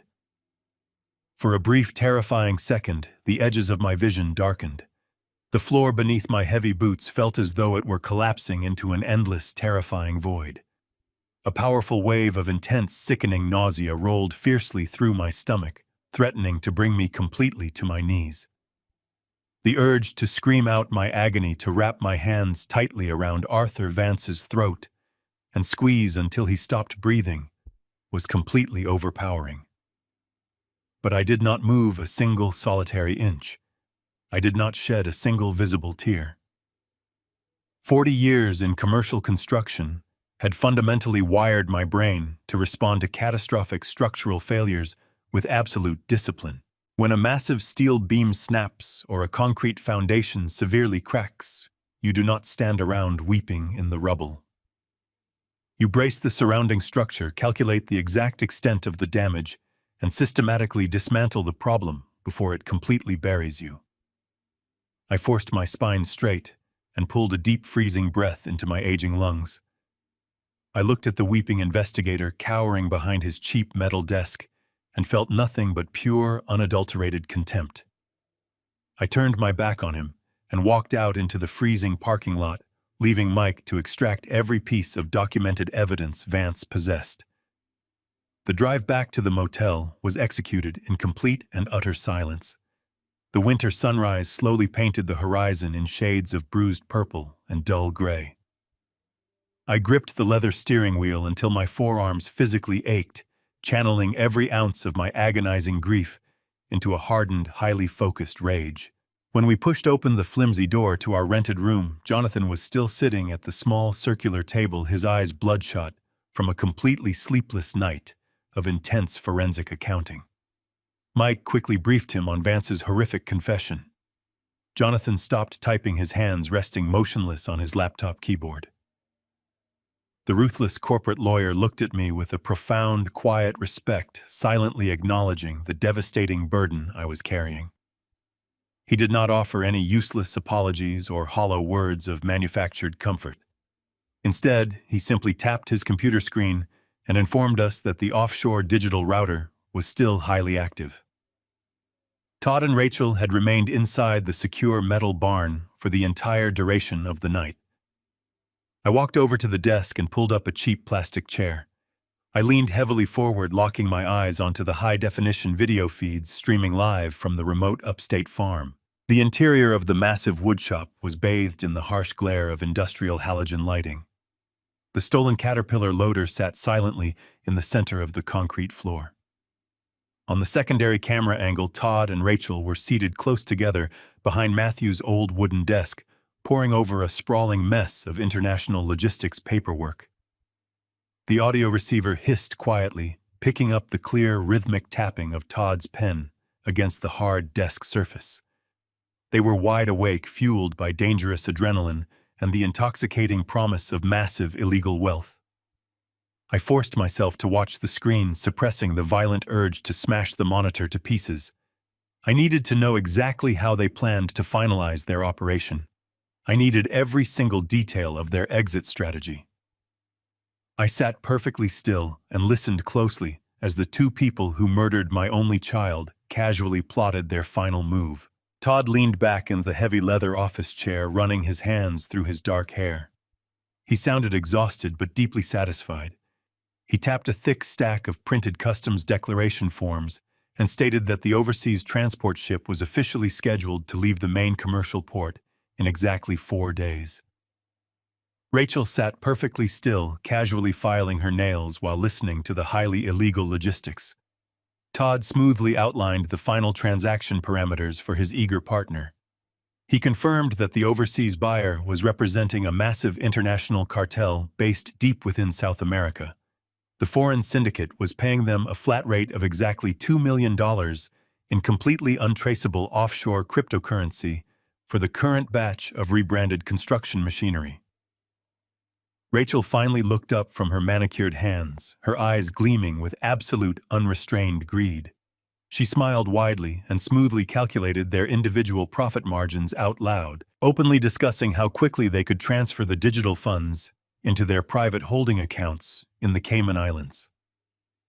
They spoke about the millions of dollars with the casual, relaxed demeanor of ordinary people discussing a weekly grocery list. They were actively counting their massive fortune while standing directly over the grave of my murdered son. Todd reassured her that the secondary market buyers had already reviewed the forged vehicle identification numbers and were entirely satisfied with the paperwork. He boldly claimed that the heavy equipment would smoothly pass through standard port security without triggering a single automated alarm. The entire shipping container operation was a beautifully executed masterpiece of corporate fraud.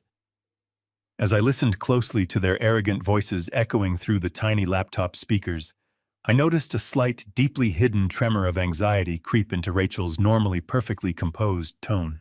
Rachel stopped filing her nails and leaned her elbows heavily onto the wooden desk.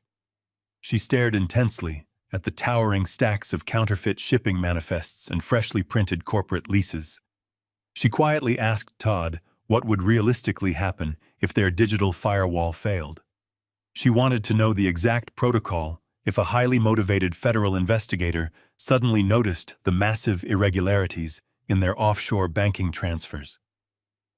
Her voice grew tight as she asked what would occur if a tactical team from the Federal Bureau of Investigation suddenly kicked down the massive aluminum bay doors of the farm before the international cargo ship could clear the harbor.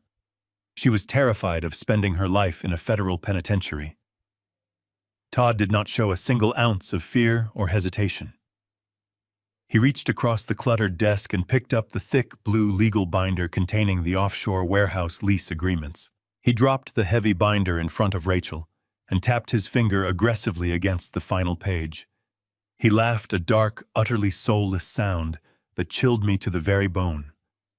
Todd smoothly reminded her that the rural farm property was permanently locked in Matthew's estate, making it untouchable while the complex probate process dragged on. Then he confidently pointed directly at the perfectly forged signature sitting boldly at the bottom of the legal paperwork. He looked at Rachel, his voice completely devoid of any human empathy, and stated his final devastating guarantee. He told her clearly that the farm was in Matthew's name, but the equipment leases were entirely in Harrison's name. He smiled wickedly and proudly declared that if the FBI kicks down the door, the 70-year-old takes the fall. We take the cash and disappear. The sheer weight of Todd's chilling declaration hung suspended in the stale air of the motel room, thick and suffocating. They had literally factored my freedom into their profit margins. My lungs burned as I fought the overwhelming physical urge to violently smash my fists through the glowing computer monitor. I wanted to drive my truck straight through those heavy aluminum bay doors, wrap my calloused hands around their throats, and demand to know exactly how my boy died. But that kind of blind explosive rage is exactly what gets a man killed. 40 years in the high-stakes commercial construction industry had fundamentally rewired my entire nervous system. When a massive steel support column buckles and an entire foundation threatens to collapse, you do not waste precious seconds weeping into the dust. You brutally suppress the panic, you stabilize the surrounding structure, and you surgically dismantle the threat before it buries you alive. I forced my spine against the rigid plastic of the motel chair, locking my jaw until my teeth physically ached. I absolutely refused to break down. I would not grant them the satisfaction of my destruction. I pulled a long, jagged breath of cheap motel air into my lungs and focused every single ounce of my remaining energy entirely on the glowing screen. Mike and Jonathan watched me in complete reverent silence, instinctively understanding that the grieving father had just vanished completely, replaced by a man preparing for absolute war. On the primary camera feed, Todd shifted his weight against the bright yellow frame of the stolen Caterpillar loader, his eyes sweeping across the massive chop shop floor with deep, terrifying satisfaction. He turned his attention back to Rachel, smoothly transitioning from the cold reality of their frame up to the incredibly lucrative logistics of their immediate exit strategy. He confirmed that the overseas holding company had successfully verified the routing numbers for the $2 million crypto transfer. The international cartel operating deep out of South America was entirely pleased with the customized vehicle identification numbers. Todd explained that the shipping containers were fully secured and would be loaded onto the massive commercial freighter at the port of Newark in exactly 96 hours. Rachel leaned her elbows onto the wooden desk, vibrating with a greedy, toxic adrenaline. She quickly calculated their exact offshore profit margins out loud, gleefully discussing how they would permanently disappear to a private gated compound in Costa Rica the very moment the digital funds cleared. They spoke about their impending fortune with the casual, relaxed demeanor of ordinary tourists planning a simple weekend getaway. They were celebrating their magnificent victory while standing directly on top of the blood-soaked empire they had violently ripped from my dead son. But as the conversation shifted away from the international logistics, a sudden sharp edge of raw anxiety crept into Rachel's perfectly manicured voice. She stood up from the heavy leather office chair and began pacing nervously across the tight frame of the hidden ceiling camera. Her expensive designer heels clicked rapidly against the cold concrete floor. She crossed her arms tightly over her crimson blouse, her brow furrowing with genuine concern. She told Todd that she was deeply worried about the immediate timeline. The foreign cartel payout was still 4 agonizing days away, and they urgently needed liquid capital to physically pay off the corrupt port officials and harbor inspectors who were facilitating the container loading process. Rachel bit her lower lip, glancing nervously toward the dark windows of the barn. She stated that they had completely drained the initial $300,000 I had given her. The only available capital left to cover the massive bribes was my protected union pension fund. But Rachel was terrified. She argued that pulling hundreds of thousands of dollars directly from my personal retirement accounts would trigger massive banking alerts. She reminded Todd that I was a meticulous, highly disciplined contractor who checked his financial statements religiously. She panicked frantically, whispering that if I noticed the missing pension funds before the cargo ship officially left the harbor, I would immediately call the state authorities, effectively burning their entire operation to the ground before they could escape to the tropics. Todd simply laughed. It was a dark, incredibly vicious sound that echoed loudly through the tiny laptop speakers, completely devoid of any recognizable human empathy. He pushed himself off the heavy construction equipment and walked slowly back to the administrative desk. He reached into his thick winter parka and pulled out a heavily sealed manila medical envelope. He tossed it casually onto the desk right in front of Rachel's trembling hands. He told her to stop panicking like an amateur. He stated that he had spent the last 3 weeks meticulously preparing a bulletproof, completely devastating backup plan for this exact scenario. Todd smoothly explained that he had utilized a significant portion of their stolen cash to heavily bribe a deeply corrupt, highly credentialed private neurologist operating out of a prominent state medical facility. He instructed Rachel to open the thick envelope and read the official diagnosis. Rachel carefully broke the seal and pulled out the crisp white medical documents. As her eyes scanned the clinical text, her panicked expression rapidly morphed into a wide, purely evil smile. The paperwork was a perfectly forged, fully authenticated medical decree legally stating that Harrison Cole was suffering from severe, rapidly advancing, and violently aggressive Alzheimer's disease. The corrupt physician had officially documented a completely fabricated history of dangerous cognitive decline, severe memory loss, and threatening paranoid delusions. The medical evaluation was an absolute masterpiece of psychological destruction, legally painting me as a complete danger to myself and an immediate threat to the general public. Rachel traced her finger gently over the very prominent blue ink of the expertly forged medical signature, letting out a soft, almost breathless gasp of pure, unadulterated admiration. She looked up at Todd, her eyes practically shining with a dark, romantic adoration for the ruthless monster standing right in front of her. She asked him exactly how they were going to seamlessly execute the final phase of this brilliant, merciless strategy against my life. Todd leaned his weight heavily onto the polished wood of the desk, his face perfectly illuminated by the harsh overhead halogen lights. He looked directly upward, completely unaware that his cold, extremely soulless eyes were piercing straight into the hidden lens of our covert microcamera. He smiled widely, proudly, showcasing a row of white teeth, and delivered the ultimate, totally crushing death blow to my entire peaceful existence. His cruel voice was smooth, dripping with an absolute, sickening confidence that made the blood freeze completely solid inside my rapidly beating heart. Todd finally laughed a low, sinister, rumbling chuckle that vibrated aggressively through the tiny speakers of the tactical laptop. He pointed a single incredibly steady index finger directly at the fraudulent medical documents resting on the desk. "We do not have to worry about the old man noticing the missing pension funds," Todd declared with absolute chilling, terrifying certainty. "We freeze his accounts, throw him in a state-operated psych ward, and become his legal conservators by Friday."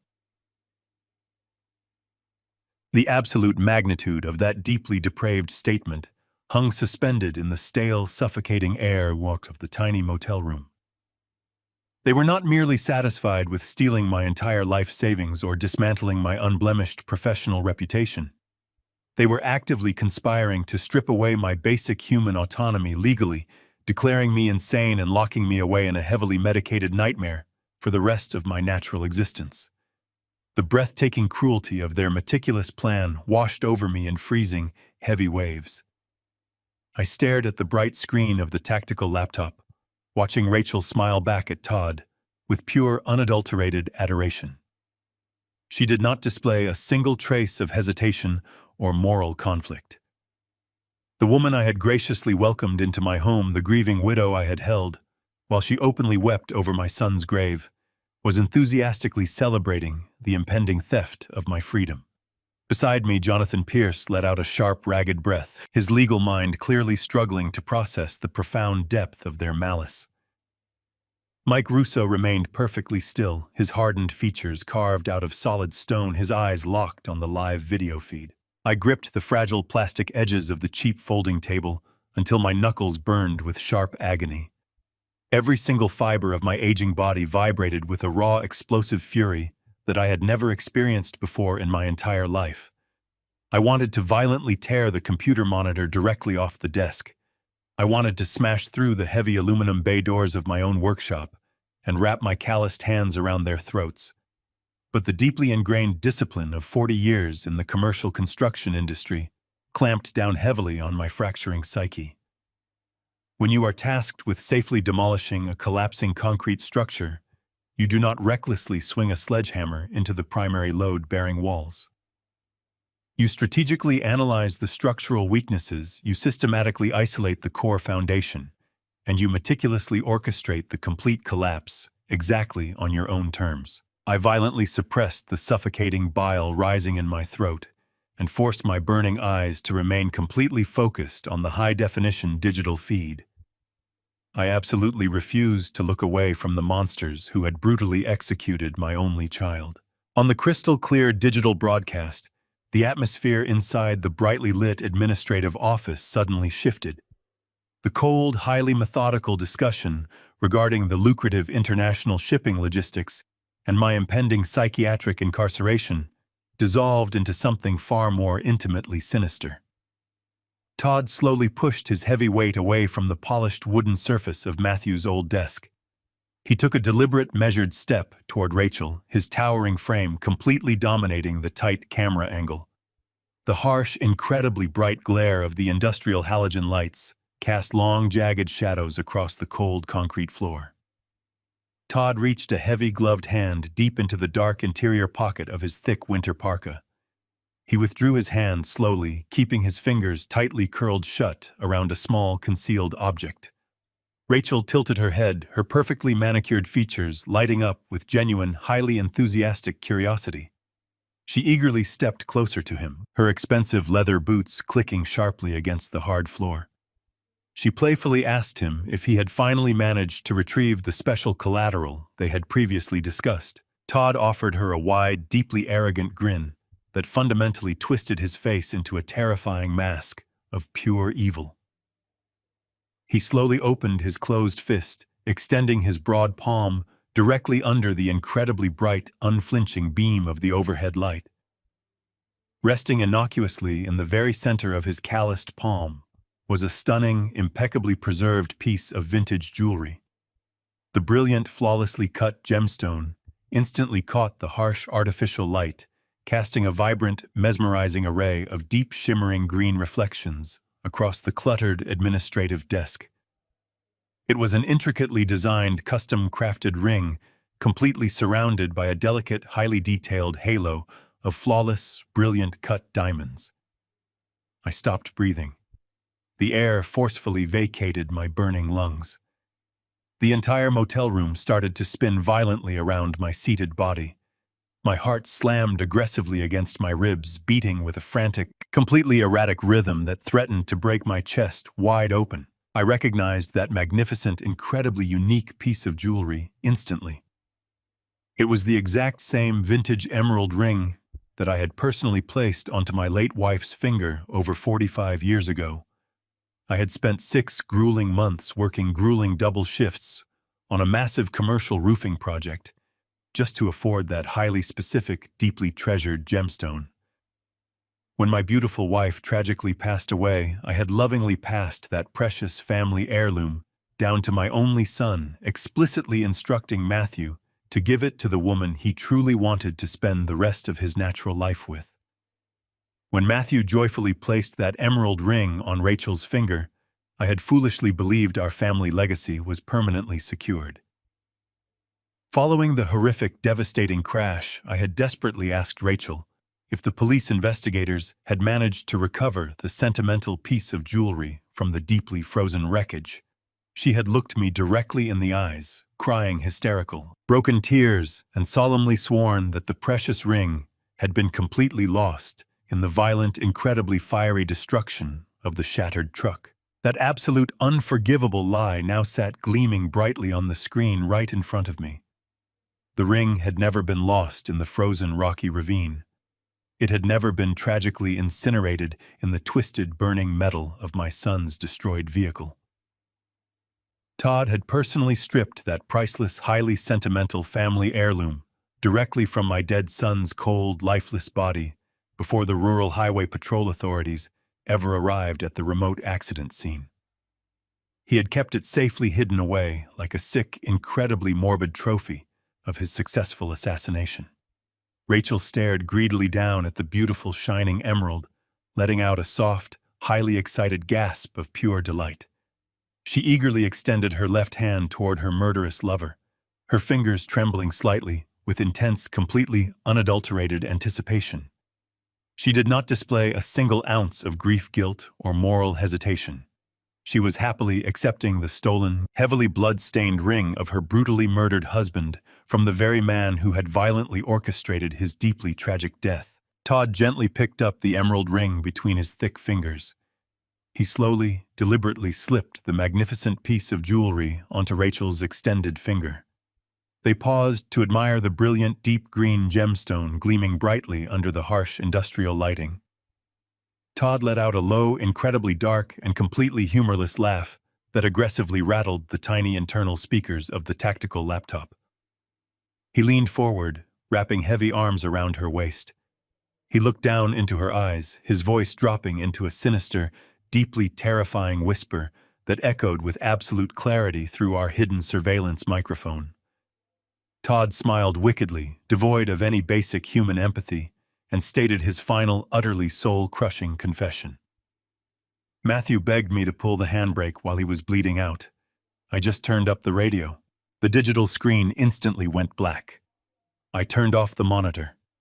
The time for investigation is over. It is time for war. I did not scream. I did not throw the heavy laptop against the cheap wood paneling of the motel room, nor did I collapse onto the thin carpet to violently weep for my murdered son. The time for raw, paralyzing grief had officially expired perfectly, replaced by a cold, highly calculating, and absolute necessity for total destruction. I had spent 4 long decades pouring concrete foundations and erecting massive steel frameworks, learning very early on that achieving genuine structural integrity requires immense patience, deliberate planning, and zero emotional interference. When a building is actively collapsing around you, panic is an absolute death sentence. I took a deep, incredibly steadying breath, feeling the freezing winter air fill my aging lungs, and forcefully compartmentalized the overwhelming, suffocating agony tearing at my chest.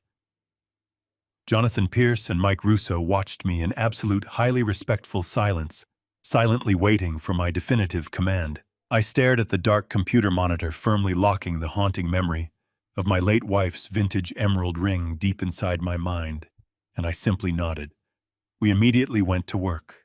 For the next several agonizing hours, the cramped, poorly lit motel room transformed entirely into a highly disciplined, meticulously organized tactical command center. We did not speak a single solitary, unnecessary word. Mike silently downloaded every single frame of high-definition video and crystal-clear audio from the hidden micro-cameras we had secretly planted inside the massive metal barn. He rapidly created triple-encrypted digital backups on heavy-duty solid-state drives, permanently ensuring that Todd and Rachel's sickeningly arrogant conversations, their highly passionate embraces over stolen industrial machinery, and their incredibly detailed discussions of international shipping logistics were permanently and securely archived. Jonathan worked relentlessly beside him, aggressively, finalizing the massive, undeniable digital paper trail. He perfectly compiled the highly illegal offshore banking routing numbers, the completely counterfeit vehicle identification plates, and the heavily documented, highly suspicious wire transfers, directly linking my rapidly draining pension funds to the severely corrupt, deeply disgraced crash investigator. Finally, we forcefully added Arthur Vance's clearly recorded, completely terrified homicide confession to the very top of our sprawling digital pile. We had successfully and surgically isolated every single load-bearing pillar of their incredibly lucrative, blood-soaked criminal syndicate. We possessed the absolute motive, the undeniable method, and the staggering, overwhelmingly irrefutable financial proof of a highly orchestrated, premeditated corporate homicide. The dark foundation of their incredibly complex lies was completely exposed, actively primed, and entirely ready to be violently detonated. But we urgently needed a wrecking ball massive enough to absolutely shatter their carefully constructed world instantaneously. Jonathan closed his thick leather binder and pulled out his highly encrypted cellular phone. As an incredibly ruthless, highly successful corporate attorney, he possessed a sprawling, deeply embedded network of extremely powerful government contacts. He expertly bypassed the local and county authorities, entirely keenly knowing that municipal jurisdictions could easily become severely compromised or endlessly entangled in frustrating, highly restrictive bureaucratic delays. Instead, Jonathan made a direct, highly secure call to a deeply specialized federal task force operating quietly out of the regional government field office. He specifically contacted a senior federal agent explicitly tasked with aggressively dismantling complex, highly lucrative interstate racketeering operations and financially motivated corporate homicides. Jonathan did not mince his extremely carefully chosen words. He calmly, clearly, and methodically laid out the absolute staggering scale of the illegal operation. He detailed the millions of dollars in highly stolen, heavy construction equipment, the beautifully forged offshore warehouse lease agreements drafted explicitly in my name, and the definitive, completely undeniable forensic proof of a deliberately staged, fatal accident. He rapidly sent a heavily encrypted, tightly condensed digital packet containing our primary highly damning evidence directly to the senior federal agent. We sat together in the incredibly quiet, freezing motel room, listening intently to the heavy, suffocating silence as the federal authorities actively verified the overwhelming, undeniable magnitude of the brutal intelligence we had just delivered. Less than 40 long minutes later, the senior federal agent called Jonathan back. The specialized task force was completely and entirely mobilized. The sheer, terrifying weight of our compiled evidence, particularly the brazen, highly calculated murder of a civilian strictly to facilitate an international heavy machinery smuggling ring, had instantly triggered an immediate maximum priority federal response. They were fully prepared to rapidly deploy a heavily armed, highly trained tactical unit to aggressively raid the rural farm property. However, the seasoned senior agent clearly outlined one absolute, strictly non-negotiable strategic requirement for a flawless, legally perfect sting operation: to permanently secure watertight, completely inescapable federal indictments that would successfully lock Todd and Rachel away in a maximum security penitentiary for the entire remainder of their natural lives. The authorities urgently needed to catch them completely red-handed in the exact middle of their massive transaction. The federal agents could not simply raid an entirely empty storage barn or mistakenly arrest a completely ignorant low-level associate. The specialized federal task force strictly required both Todd and Rachel to be physically present inside the massive chop shop at the exact same moment, completely surrounded by the highly stolen industrial loaders actively possessing the freshly forged international shipping manifests, and physically holding the massive, heavily reinforced titanium briefcase filled entirely to the brim with illicitly laundered cash. The federal agents absolutely needed the ruthless masterminds to be completely isolated and totally trapped within their own highly illegal environment. I knew exactly how to successfully deliver them directly to the federal authorities without raising a single suspicion. I reached into the deep pocket of my heavy winter coat and pulled out my personal cellular phone. I urgently needed to quickly feed Rachel the exact, highly specific narrative she desperately wanted and needed to hear. I needed to guarantee she felt completely safe, absolutely confident, and entirely unmonitored for the next 48 hours while they finalized the highly lucrative international transaction inside my dead son's violated sanctuary. I opened my digital messaging application and carefully composed a brief, highly apologetic text message directed specifically to my deeply grieving, incredibly deceitful daughter-in-law. I purposefully crafted the message to sound exactly like a helpless, heavily burdened, and completely ignorant old man politely bowing out of her extremely busy, supposedly stressful schedule. I slowly typed that my much-needed, deeply solitary winter cruise had unfortunately experienced severe, highly unexpected weather delays at the main coastal port. I smoothly informed her that I was currently stranded completely out of the local area and severely delayed from returning to the harsh winter landscape. I firmly assured her that she had absolutely nothing to worry about regarding the rural property, gently instructing her to simply focus entirely on her own quiet, grieving process. I finalized the highly deceptive digital trap by explicitly stating that my cruise is delayed and I won't be back for another week. I pressed the illuminated send button on the screen, permanently sealing their absolute, highly devastating fate. The trap was set perfectly in motion. Right now, the absolute final countdown to their total, inescapable, and legally binding destruction officially begins in the very freezing darkness of this winter night. The freezing winter wind howled across the desolate, snow-covered property, biting viciously at the exposed skin of my face and hands. It was late Friday night, exactly 96 hours since I had sent that highly calculated, deceptive text message to Rachel. The tactical perimeter had been established long before the sun had fully set behind the dark tree line. Mike Russo and Jonathan Pierce were stationed inside a heavily armored, blacked-out mobile command center, positioned discreetly in the dense woods just beyond the main dirt driveway. Surrounding the entire massive steel and concrete structure was a highly specialized, heavily armed federal task force. They were entirely invisible in the freezing darkness, wearing thick white winter camouflage completely blending into the massive snowdrifts, their weapons drawn, and their tactical radios silent.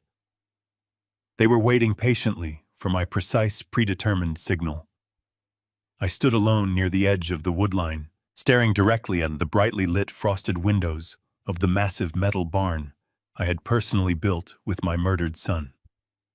I was not wearing my heavy, worn winter work coat or my standard scuffed leather contractor boots. I had deliberately dressed for the occasion. I wore a perfectly tailored, sharp black suit, a crisp white shirt, and a dark silk tie. It was the exact same suit I had worn to Matthew's tragic funeral. I wore it now as a profound, entirely silent testament to the absolute justice I was about to violently extract on his behalf. I stood completely straight, my shoulders pulled back, letting the immense discipline of 4 decades in the commercial construction industry fortify my aging spine. I was no longer the broken, grieving old man they believed they had completely outsmarted. I was the absolute architect of their imminent destruction. Tucked securely under my right arm was the incredibly thick blue legal binder containing every single piece of undeniable, fully documented forensic evidence. It held the high-definition video transcripts, the offshore banking routing numbers, the forged warehouse leases, and Arthur Vance's deeply terrifying, officially sworn homicide confession. The heavy binder felt incredibly dense, a physical manifestation of the immense suffocating grief and raw burning rage I had been quietly carrying for months. The low muffled thumping of loud rhythmic bass music spilled out from the interior of the barn, aggressively vibrating against the cold, corrugated steel walls. They were throwing a private, highly arrogant celebration. The massive $2 million offshore cryptocurrency transfer from the South American syndicate had officially cleared their complex digital firewall just an hour ago. The international shipping containers were perfectly packed, completely loaded, and entirely ready to be swiftly transported to the busy commercial port of Newark under the total cover of darkness. They believed they had won. They genuinely thought they had successfully murdered my only child, stolen my deeply respected professional identity, and fully secured their incredibly luxurious, illicit early retirement. I stepped out of the freezing shadows and walked deliberately across the packed snow of the main driveway. I did not attempt to hide my footsteps. I walked with a heavy, highly authoritative rhythm, marching straight toward the primary aluminum bay doors. I reached the side access entrance and grasped the frozen metal handle. I did not bother to slowly pick the lock or gently ease the heavy door open. I braced my shoulder and violently shoved the heavy steel frame inward with every ounce of my remaining physical strength. The heavy door slammed aggressively against the interior concrete wall with a massive, incredibly loud, echoing boom that instantly shattered the arrogant, celebratory atmosphere inside the chop shop. The freezing winter wind aggressively rushed into the heavily heated space, instantly swirling the loose shipping manifests across the floor. I stepped through the threshold, crossing directly out of the freezing darkness and straight into the blinding, extremely harsh glare of the industrial halogen lights.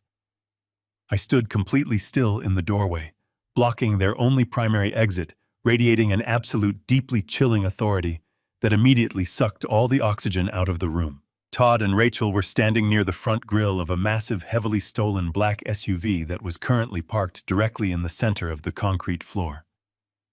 They were dressed in expensive, tailored winter clothing, clearly fully prepared for their imminent, highly luxurious flight to the tropics. In Todd's left hand was a beautiful, incredibly expensive crystal champagne flute. Rachel was holding a matching glass, leaning comfortably against the dark, polished hood of the stolen vehicle. They had literally been toasting to their own magnificent, blood-soaked victory when I violently breached the heavy door. The loud music continued to pulse through the shop speakers, but the two of them instantly froze, completely paralyzed in absolute, terrifying shock. The color rapidly drained from Todd's face, transforming his usually arrogant, aggressive features into a pale, sickening mask of pure, unadulterated panic. He stared at my perfectly tailored black suit, his eyes darting frantically toward the heavy blue binder tightly secured under my arm. Rachel physically flinched. The expensive crystal champagne flute slipped directly through her trembling, perfectly manicured fingers. The delicate glass hit the hard concrete floor, violently shattering into 1,000 tiny, glistening pieces. The bright, bubbly liquid splashed heavily across the toes of her expensive designer boots. For one brief, highly desperate second, pure terror flashed across her widened eyes. But then the deeply ingrained, incredibly sociopathic instinct for total self-preservation instantly kicked in. I watched in absolute silent disgust as she physically rearranged her facial features. She forced her tense, panicked shoulders to completely relax. She rapidly painted a wide, incredibly fake, deeply trembling smile across her face, frantically attempting to pivot directly back into the sweet, highly vulnerable, innocent daughter-in-law persona she had meticulously maintained for months. She took a hesitant, unsteady step toward me, her voice pitching up into a high, artificial tone of manufactured relief. "Dad!" Rachel gasped loudly, throwing her empty hands up in the air in a theatrical, highly exaggerated display of immense surprise. "Oh my God, what are you doing here? I thought you were in Florida. Your text message specifically said the winter cruise was delayed and you would not be back for another entire week."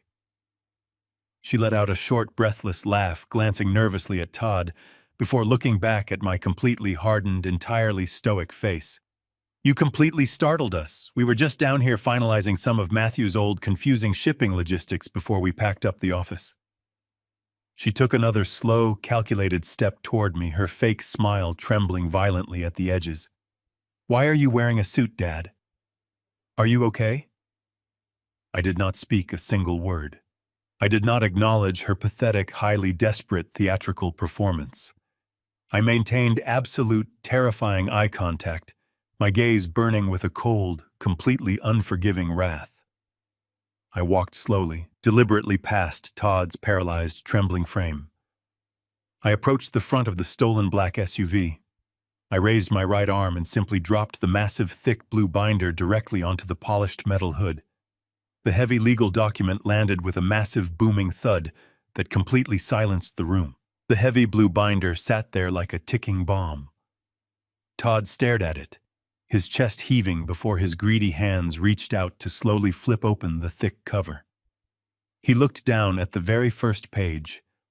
It was a high-definition, perfectly printed photograph of himself and Rachel, completely locked in their passionate embrace over the hood of the stolen bulldozer, captured directly from our hidden ceiling camera just 48 hours ago. Todd flipped to the next page, his hands beginning to shake violently. He saw the meticulously organized bank routing numbers, the highlighted offshore cryptocurrency transactions, and the absolute irrefutable documentation linking his shell company to the South American syndicate. But it was the third page that finally broke his sociopathic composure. It was a fully sworn, heavily notarized copy of Arthur Vance's official confession regarding the intentionally severed brake lines on my son's truck. Todd physically stumbled backward, bumping heavily against the grille of the stolen black SUV. The sheer magnitude of his total exposure crashed down upon him. The beautifully constructed, incredibly lucrative criminal empire he had built upon my boy's grave was disintegrating right before his very eyes. He looked up at me, his face twisting from pale, terrified panic into a mask of pure, unadulterated homicidal fury. He realized in that exact moment that the seemingly clueless, grieving 70-year-old man had systematically dismantled his entire life. Rachel peered over the edge of the binder, her eyes scanning the deeply incriminating documents. She let out a piercing, hysterical scream, backing away from the desk and pressing her back flat against the cold, corrugated steel wall of the barn. Her facade of the helpless widow evaporated entirely, replaced by the raw, animalistic terror of a woman staring directly at a lifelong federal prison sentence. I stood my ground, my posture perfectly rigid, my hands resting calmly at my sides. I did not blink. I did not step back.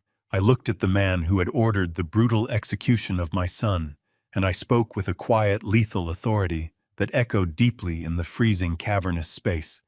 I told him that every single dollar he had stolen was completely frozen by the federal government. I informed him the authorities had already seized the international shipping containers waiting in Newark, and the dangerous South American cartel was completely aware that he had burned their transaction. I wanted him to fully comprehend that he had absolutely nothing left. He had no money, he had no escape route, and he had no future. Todd let out a guttural, terrifying roar of absolute rage. The carefully maintained illusion of the charming, supportive business partner vanished completely. He was a trapped, desperate animal, and his survival instincts demanded violence. He aggressively reached behind his back, shoving aside the heavy fabric of his winter parka, and quickly withdrew a heavy, dark metal handgun from his waistband. He raised the weapon, pointing the dark, trembling barrel directly at the center of my chest. Rachel shrieked again, covering her ears and dropping down into a defensive crouch behind the heavy wooden desk. Todd clicked the safety off with a sharp metallic snap, his jaw clenched so tightly it looked as though his teeth might shatter. He screamed that I was going to die right here on this freezing concrete floor, just like my pathetic son had died in the snow, and that he would happily burn the entire barn to the ground, with my body locked inside. He took a massive, heavy step toward me, his finger tightening visibly on the trigger. I did not flinch. I did not raise my hands to protect myself, nor did I utter a single word of protest or fear. I simply stared directly into the dark barrel of his weapon and waited. I had built massive structural foundations that successfully withstood violent hurricanes and devastating earthquakes. I was absolutely not going to break or cower in front of a pathetic coward. Before Todd could close the remaining physical distance between us, the entire perimeter of the freezing rural farm absolutely exploded. A blinding, violently flashing sea of intense red and blue strobe lights suddenly pierced through every single frosted window of the massive metal structure. The deafening, ear-splitting shriek of heavy police sirens instantly shattered the quiet winter night, echoing across the desolate snow-covered fields with overwhelming, terrifying volume. The sound was so physically powerful that the very ground beneath our boots began to violently vibrate. Todd froze, his eyes darting frantically toward the rattling aluminum bay doors. His attention violently snapped away from me as the crushing reality of the massive ambush finally dawned on his panicked mind. He spun around, desperately searching for a rear exit, the heavy handgun shaking wildly in his grip. But it was far too late. There was absolutely nowhere left to run. A massive, heavily armored black federal tactical vehicle smashed aggressively through the thick wooden gates at the top of the dirt driveway, the roaring engine completely drowning out the loud thumping music still playing inside the chop shop. A second armored unit followed closely behind, tires tearing brutally through the packed winter snow, cutting off any potential escape route entirely. The front of the leading tactical vehicle slammed directly into the primary aluminum bay doors of the barn. The massive metal sheets buckled inward, tearing violently away from their heavy steel hinges with a deafening metallic screech. The cold winter wind howled directly into the building, bringing with it a highly coordinated, heavily armed swarm of elite federal tactical agents. They poured through the completely destroyed entrance in perfect, strict military formation, clad entirely in dark tactical gear, their high-powered assault rifles raised and perfectly targeted. Brilliant white laser sights danced rapidly across the dark industrial machinery, instantly zeroing in on Todd's towering, completely panicked frame. A booming, heavily amplified voice echoed from a massive tactical bullhorn outside, demanding that Todd drop his weapon immediately and fall flat onto the concrete floor. The sheer, overwhelming force of the federal task force was absolute. Todd stood completely paralyzed for one brief, incredibly stupid second, his weapon still hovering dangerously in the freezing air. He looked at the massive swarm of heavily armed agents, then back at me, his face twisting in an ugly mask of pure defeat. He truly realized he was completely outnumbered and entirely outgunned. Before he could even think about firing a single shot, 3 tactical agents charged forward with incredible, terrifying speed. They hit Todd with the immense combined force of a speeding freight train. The heavy metal handgun was violently kicked out of his grip, sliding harmlessly across the slick concrete floor. The agents slammed Todd face first onto the freezing ground. The brutal sound of his face striking the hard concrete echoed sharply. 2 agents piled heavily on top of him, pinning his arms and securing heavy steel handcuffs around his wrists. Todd groaned in agony, his previous arrogance replaced by the pathetic sounds of a trapped criminal. Rachel fell to her knees, screaming and begging me for mercy, claiming Todd forced her into it. I looked down at the trembling woman, kneeling on the freezing concrete floor, surrounded by the federal tactical team. Her manicured hands were violently wrenched behind her back, secured by cold steel handcuffs. The bright glare of the halogen lights illuminated the streams of black mascara running rapidly down her tear-soaked cheeks. She sobbed hysterically, her voice echoing shrilly against the corrugated metal walls. She wailed that she was an innocent victim, an unwilling pawn manipulated by an unstable man. She swore on my dead son's grave that she never wanted any of this to happen. I did not blink. I did not offer a single word of comfort, nor did I display the slightest trace of empathy. Her frantic manufactured tears were utterly useless against the impenetrable fortress of my burning rage. I knew the absolute truth.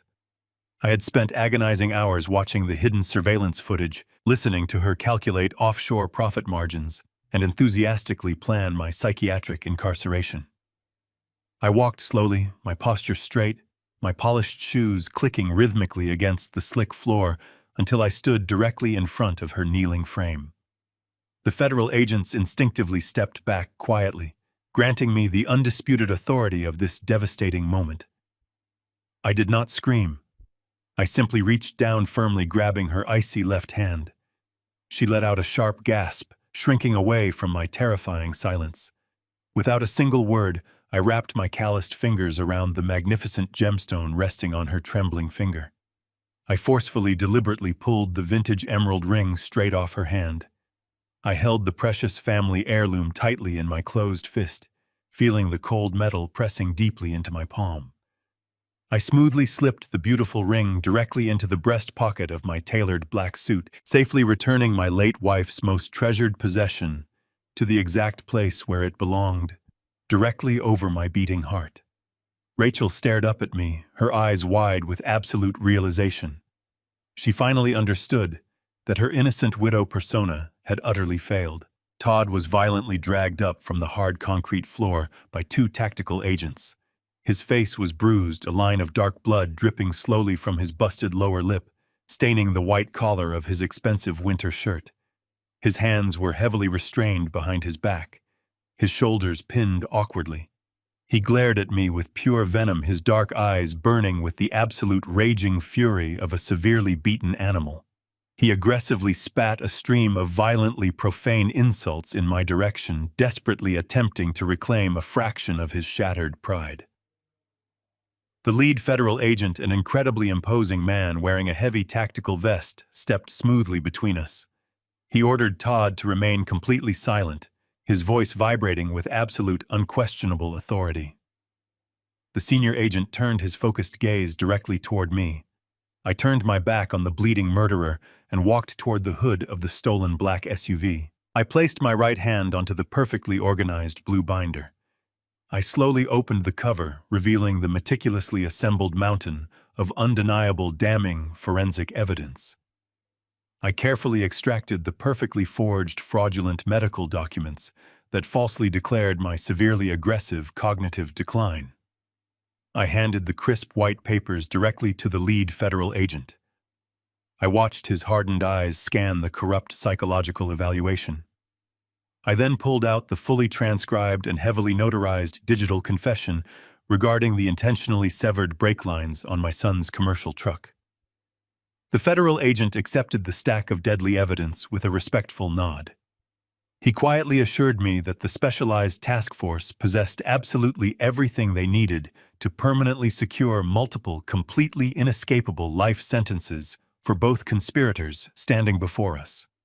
They were fundamentally dead inside the eyes of the federal judicial system. The deafening, chaotic sounds of the aggressive tactical raid slowly began to transition into the highly methodical rhythm of a massive federal crime scene investigation. Heavy-duty, flatbed tow trucks began rolling down the dirt driveway, perfectly positioning themselves to impound the millions of dollars in highly stolen, undocumented industrial machinery. Dozens of highly trained forensic technicians swarmed the massive metal barn, meticulously cataloging the counterfeit vehicle identification plates, the highly secured international shipping manifests, and the massive titanium briefcases filled entirely with illicitly laundered cash. The lead federal agent calmly signaled to his tactical team. The heavily armored agents forcefully grabbed Todd and Rachel by their restrained shoulders, roughly marching them directly out of the brightly lit chop shop and straight into the freezing, unforgiving winter darkness. I walked slowly out of the massive aluminum bay doors, standing quietly on the packed snow, and watched the final highly satisfying sequence of their absolute destruction. Rachel was aggressively shoved into the dark back seat of a heavily armored federal cruiser, her piercing screams completely muffled by the thick, bulletproof glass. Todd was violently forced into a separate, highly secured transport vehicle, his towering, once arrogant frame forcefully folded into the cramped, caged interior. The heavy metal doors slammed shut with a definitive, highly resonant finality that echoed loudly across the barren, deeply frozen agricultural fields. The brilliant, violently flashing red and blue strobe lights painted the thick surrounding tree line with harsh, rapidly moving colors. The massive fleet of federal tactical vehicles turned around, their tires crunching loudly against the frozen gravel. I stood perfectly still, my hands resting calmly in my pockets, and watched the intimidating procession of law enforcement vehicles slowly disappear down the dark, rural highway. The blinding emergency lights faded into the distant pitch-black horizon, taking the deeply sociopathic murderers entirely out of my existence forever. The intense chaos of the federal raid completely vanished instantly, replaced by the profound, heavy silence of the rural winter night. The freezing, unforgiving wind swept across the desolate, snow-covered farm, whispering softly through the barren branches of the surrounding frozen trees. I stood entirely alone in the center of the massive dirt driveway. The immense, sprawling empire of greed, absolute deception, and brutal, premeditated murder had been completely and surgically dismantled from the inside out. I reached my freezing right hand deep into the breast pocket of my tailored black suit. My heavily calloused fingers brushed against the smooth, flawless surface of my late wife's vintage emerald ring. The precious family heirloom was finally safe. The massive, heavy burden of absolute vengeance, the raw, explosive fury that had sustained my aging body through weeks of meticulous, dangerous surveillance, slowly began to drain out of my exhausted bones. I looked at the endlessly expansive winter sky, feeling the freezing snowflakes gently landing against my warm cheeks. The deeply corrupt, toxic foundation of their highly lucrative criminal syndicate had been violently, permanently destroyed. They would rot endlessly inside a maximum security federal penitentiary, completely stripped of their stolen wealth and unearned freedom. But as I turned around and stared quietly at the empty metal barn, I truly realized that the hardest part of this devastating journey was not the highly tactical dismantling of their criminal empire. The truth settled heavily upon my shoulders. The deeply profound work of truly honoring my dead son's beautiful stolen legacy was only just beginning. The freezing winter slowly surrendered to a bright, promising spring. 3 agonizing months passed since that chaotic night, when the massive metal barn was violently raided and my entire world was fractured and reset. The subsequent federal trial was incredibly swift and absolutely merciless. The massive mountain of digital evidence, the highly encrypted offshore banking traces, and the deeply damning homicide confession proved entirely insurmountable for their expensive defense attorneys. Todd and Rachel sat in the quiet courtroom, completely silent, completely stripped of their usual arrogance and deceitful charm. They were both handed consecutive life sentences without the possibility of parole, permanently locked away in maximum security federal penitentiaries for interstate racketeering and the brutal, premeditated murder of my son. I sat perfectly straight in the front row of the gallery on the day of their sentencing, wearing my sharp black suit, and watched the heavy wooden doors close behind them forever. I felt a tremendous heavy weight physically lift from my shoulders, knowing that absolute justice had finally been served for my only child. I walked out of that federal courthouse holding my head high, ready to rebuild my shattered existence. With the criminal trial officially concluded, I immediately went to work systematically cleansing my son's professional name. I fired their corrupt legal team, took full, undisputed control of the rural farm property, and carefully liquidated every single piece of legitimate heavy machinery. I did not want any of the tainted corporate money touching my family name. Instead, I poured my own remaining funds, the union pension they had so greedily tried to steal, into a completely new foundation. I completely gutted the massive metal barn, ripping out the cold concrete remnants of their highly illegal chop shop. Jonathan Pierce handled the complex legal paperwork, while Mike Russo helped me physically tear down the old interior walls. We worked side by side from sunrise until sunset, sweating through our shirts, replacing the very dark history of that building with genuine positive purpose. In its place, I meticulously constructed a state-of-the-art nonprofit trade school dedicated specifically to teaching commercial construction and heavy machinery operation to troubled youth. I named the institution after my boy, permanently ensuring that Matthew's incredible legacy would be defined by education, hard work, and opportunity, rather than by violent deception and greed. This beautiful morning, I sat quietly on the wide wooden porch of the main farmhouse, holding a warm cup of black coffee in my hands. The loud, rhythmic sounds of power tools, heavy diesel engines, and enthusiastic instructors echoed proudly from the newly renovated barn across the long driveway. It was a beautiful symphony of honest hard work. I took a slow, deep breath of the fresh spring morning air and looked up at the wall directly beside the front door. Hanging perfectly level in a simple black frame was not a prestigious business award or a fancy university diploma. It was a heavily creased, slightly faded piece of standard paper. It was the original electric bill for $523. That single, seemingly insignificant discrepancy had been the absolute catalyst for uncovering the entire blood-soaked empire of lies. It served as a permanent daily reminder to always trust my instincts and to never ignore the smallest structural fracture in a foundation. I am 70 years old now, a man who has weathered the absolute darkest storms of human betrayal, calculated manipulation, and profound, suffocating grief.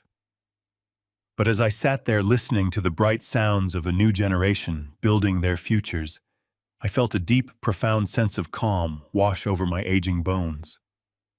For the very first time in an incredibly long, agonizing year, I finally felt truly alive, immensely strong, and completely at peace. The foundation is absolutely whole again, permanently fortified by the enduring strength of my beloved only son's memory. Evil often hides behind the most convincing tears and the warmest smiles, manipulating our deepest grief to serve its own insatiable greed. When your intuition screams that something is wrong in the dark, you must bravely find the immense courage to turn on the light, no matter how terrifying the uncovered truth might be. Legal ties genuinely mean absolutely nothing if they are built solely on a toxic foundation of ultimate betrayal. True strength isn't about avoiding immense pain. It is about standing tall when your world shatters methodically, taking back your power, and ensuring justice permanently prevails over deception. Have you ever trusted someone completely only to uncover a chilling betrayal hiding right beneath your nose? How did you successfully find the necessary strength to bravely fight back, please? Share your own personal story in the comments below. Accurately hit that subscribe button and join our active community today.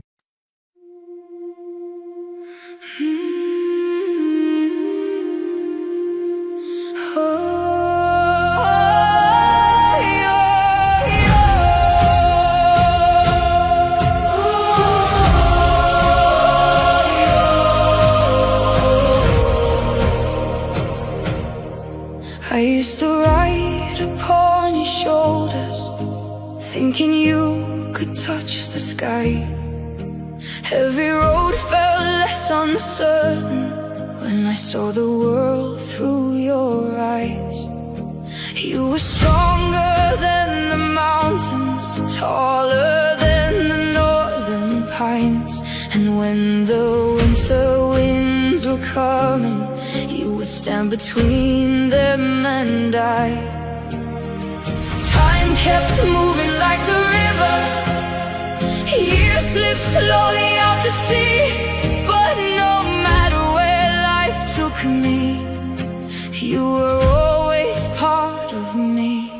I am my father's daughter, in every step I take, in every time I choose to stand. When it's easier to break, I carry your courage in my heart, your fire inside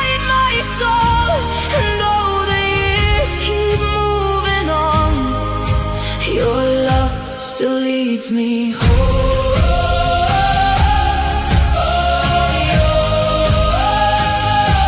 He taught me strength is not in power, but in kindness when it's hard. You taught me how to keep on going when the road grows cold and dark. Every lesson, every story, every laugh around the flame lies within me like an echo, calling softly through my name. And when I face my greatest battles, when I feel I can't go on, I can hear your voice beside me saying, child, you're stronger than you know.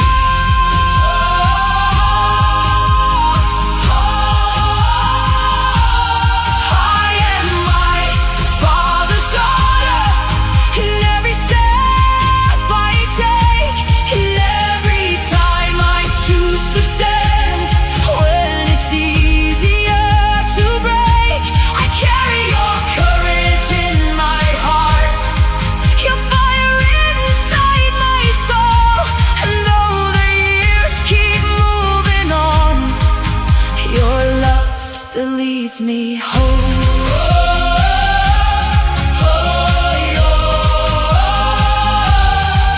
One day the snow will cover footprints, one day the fire will burn low, but the things a father gives his daughter are the things that never go.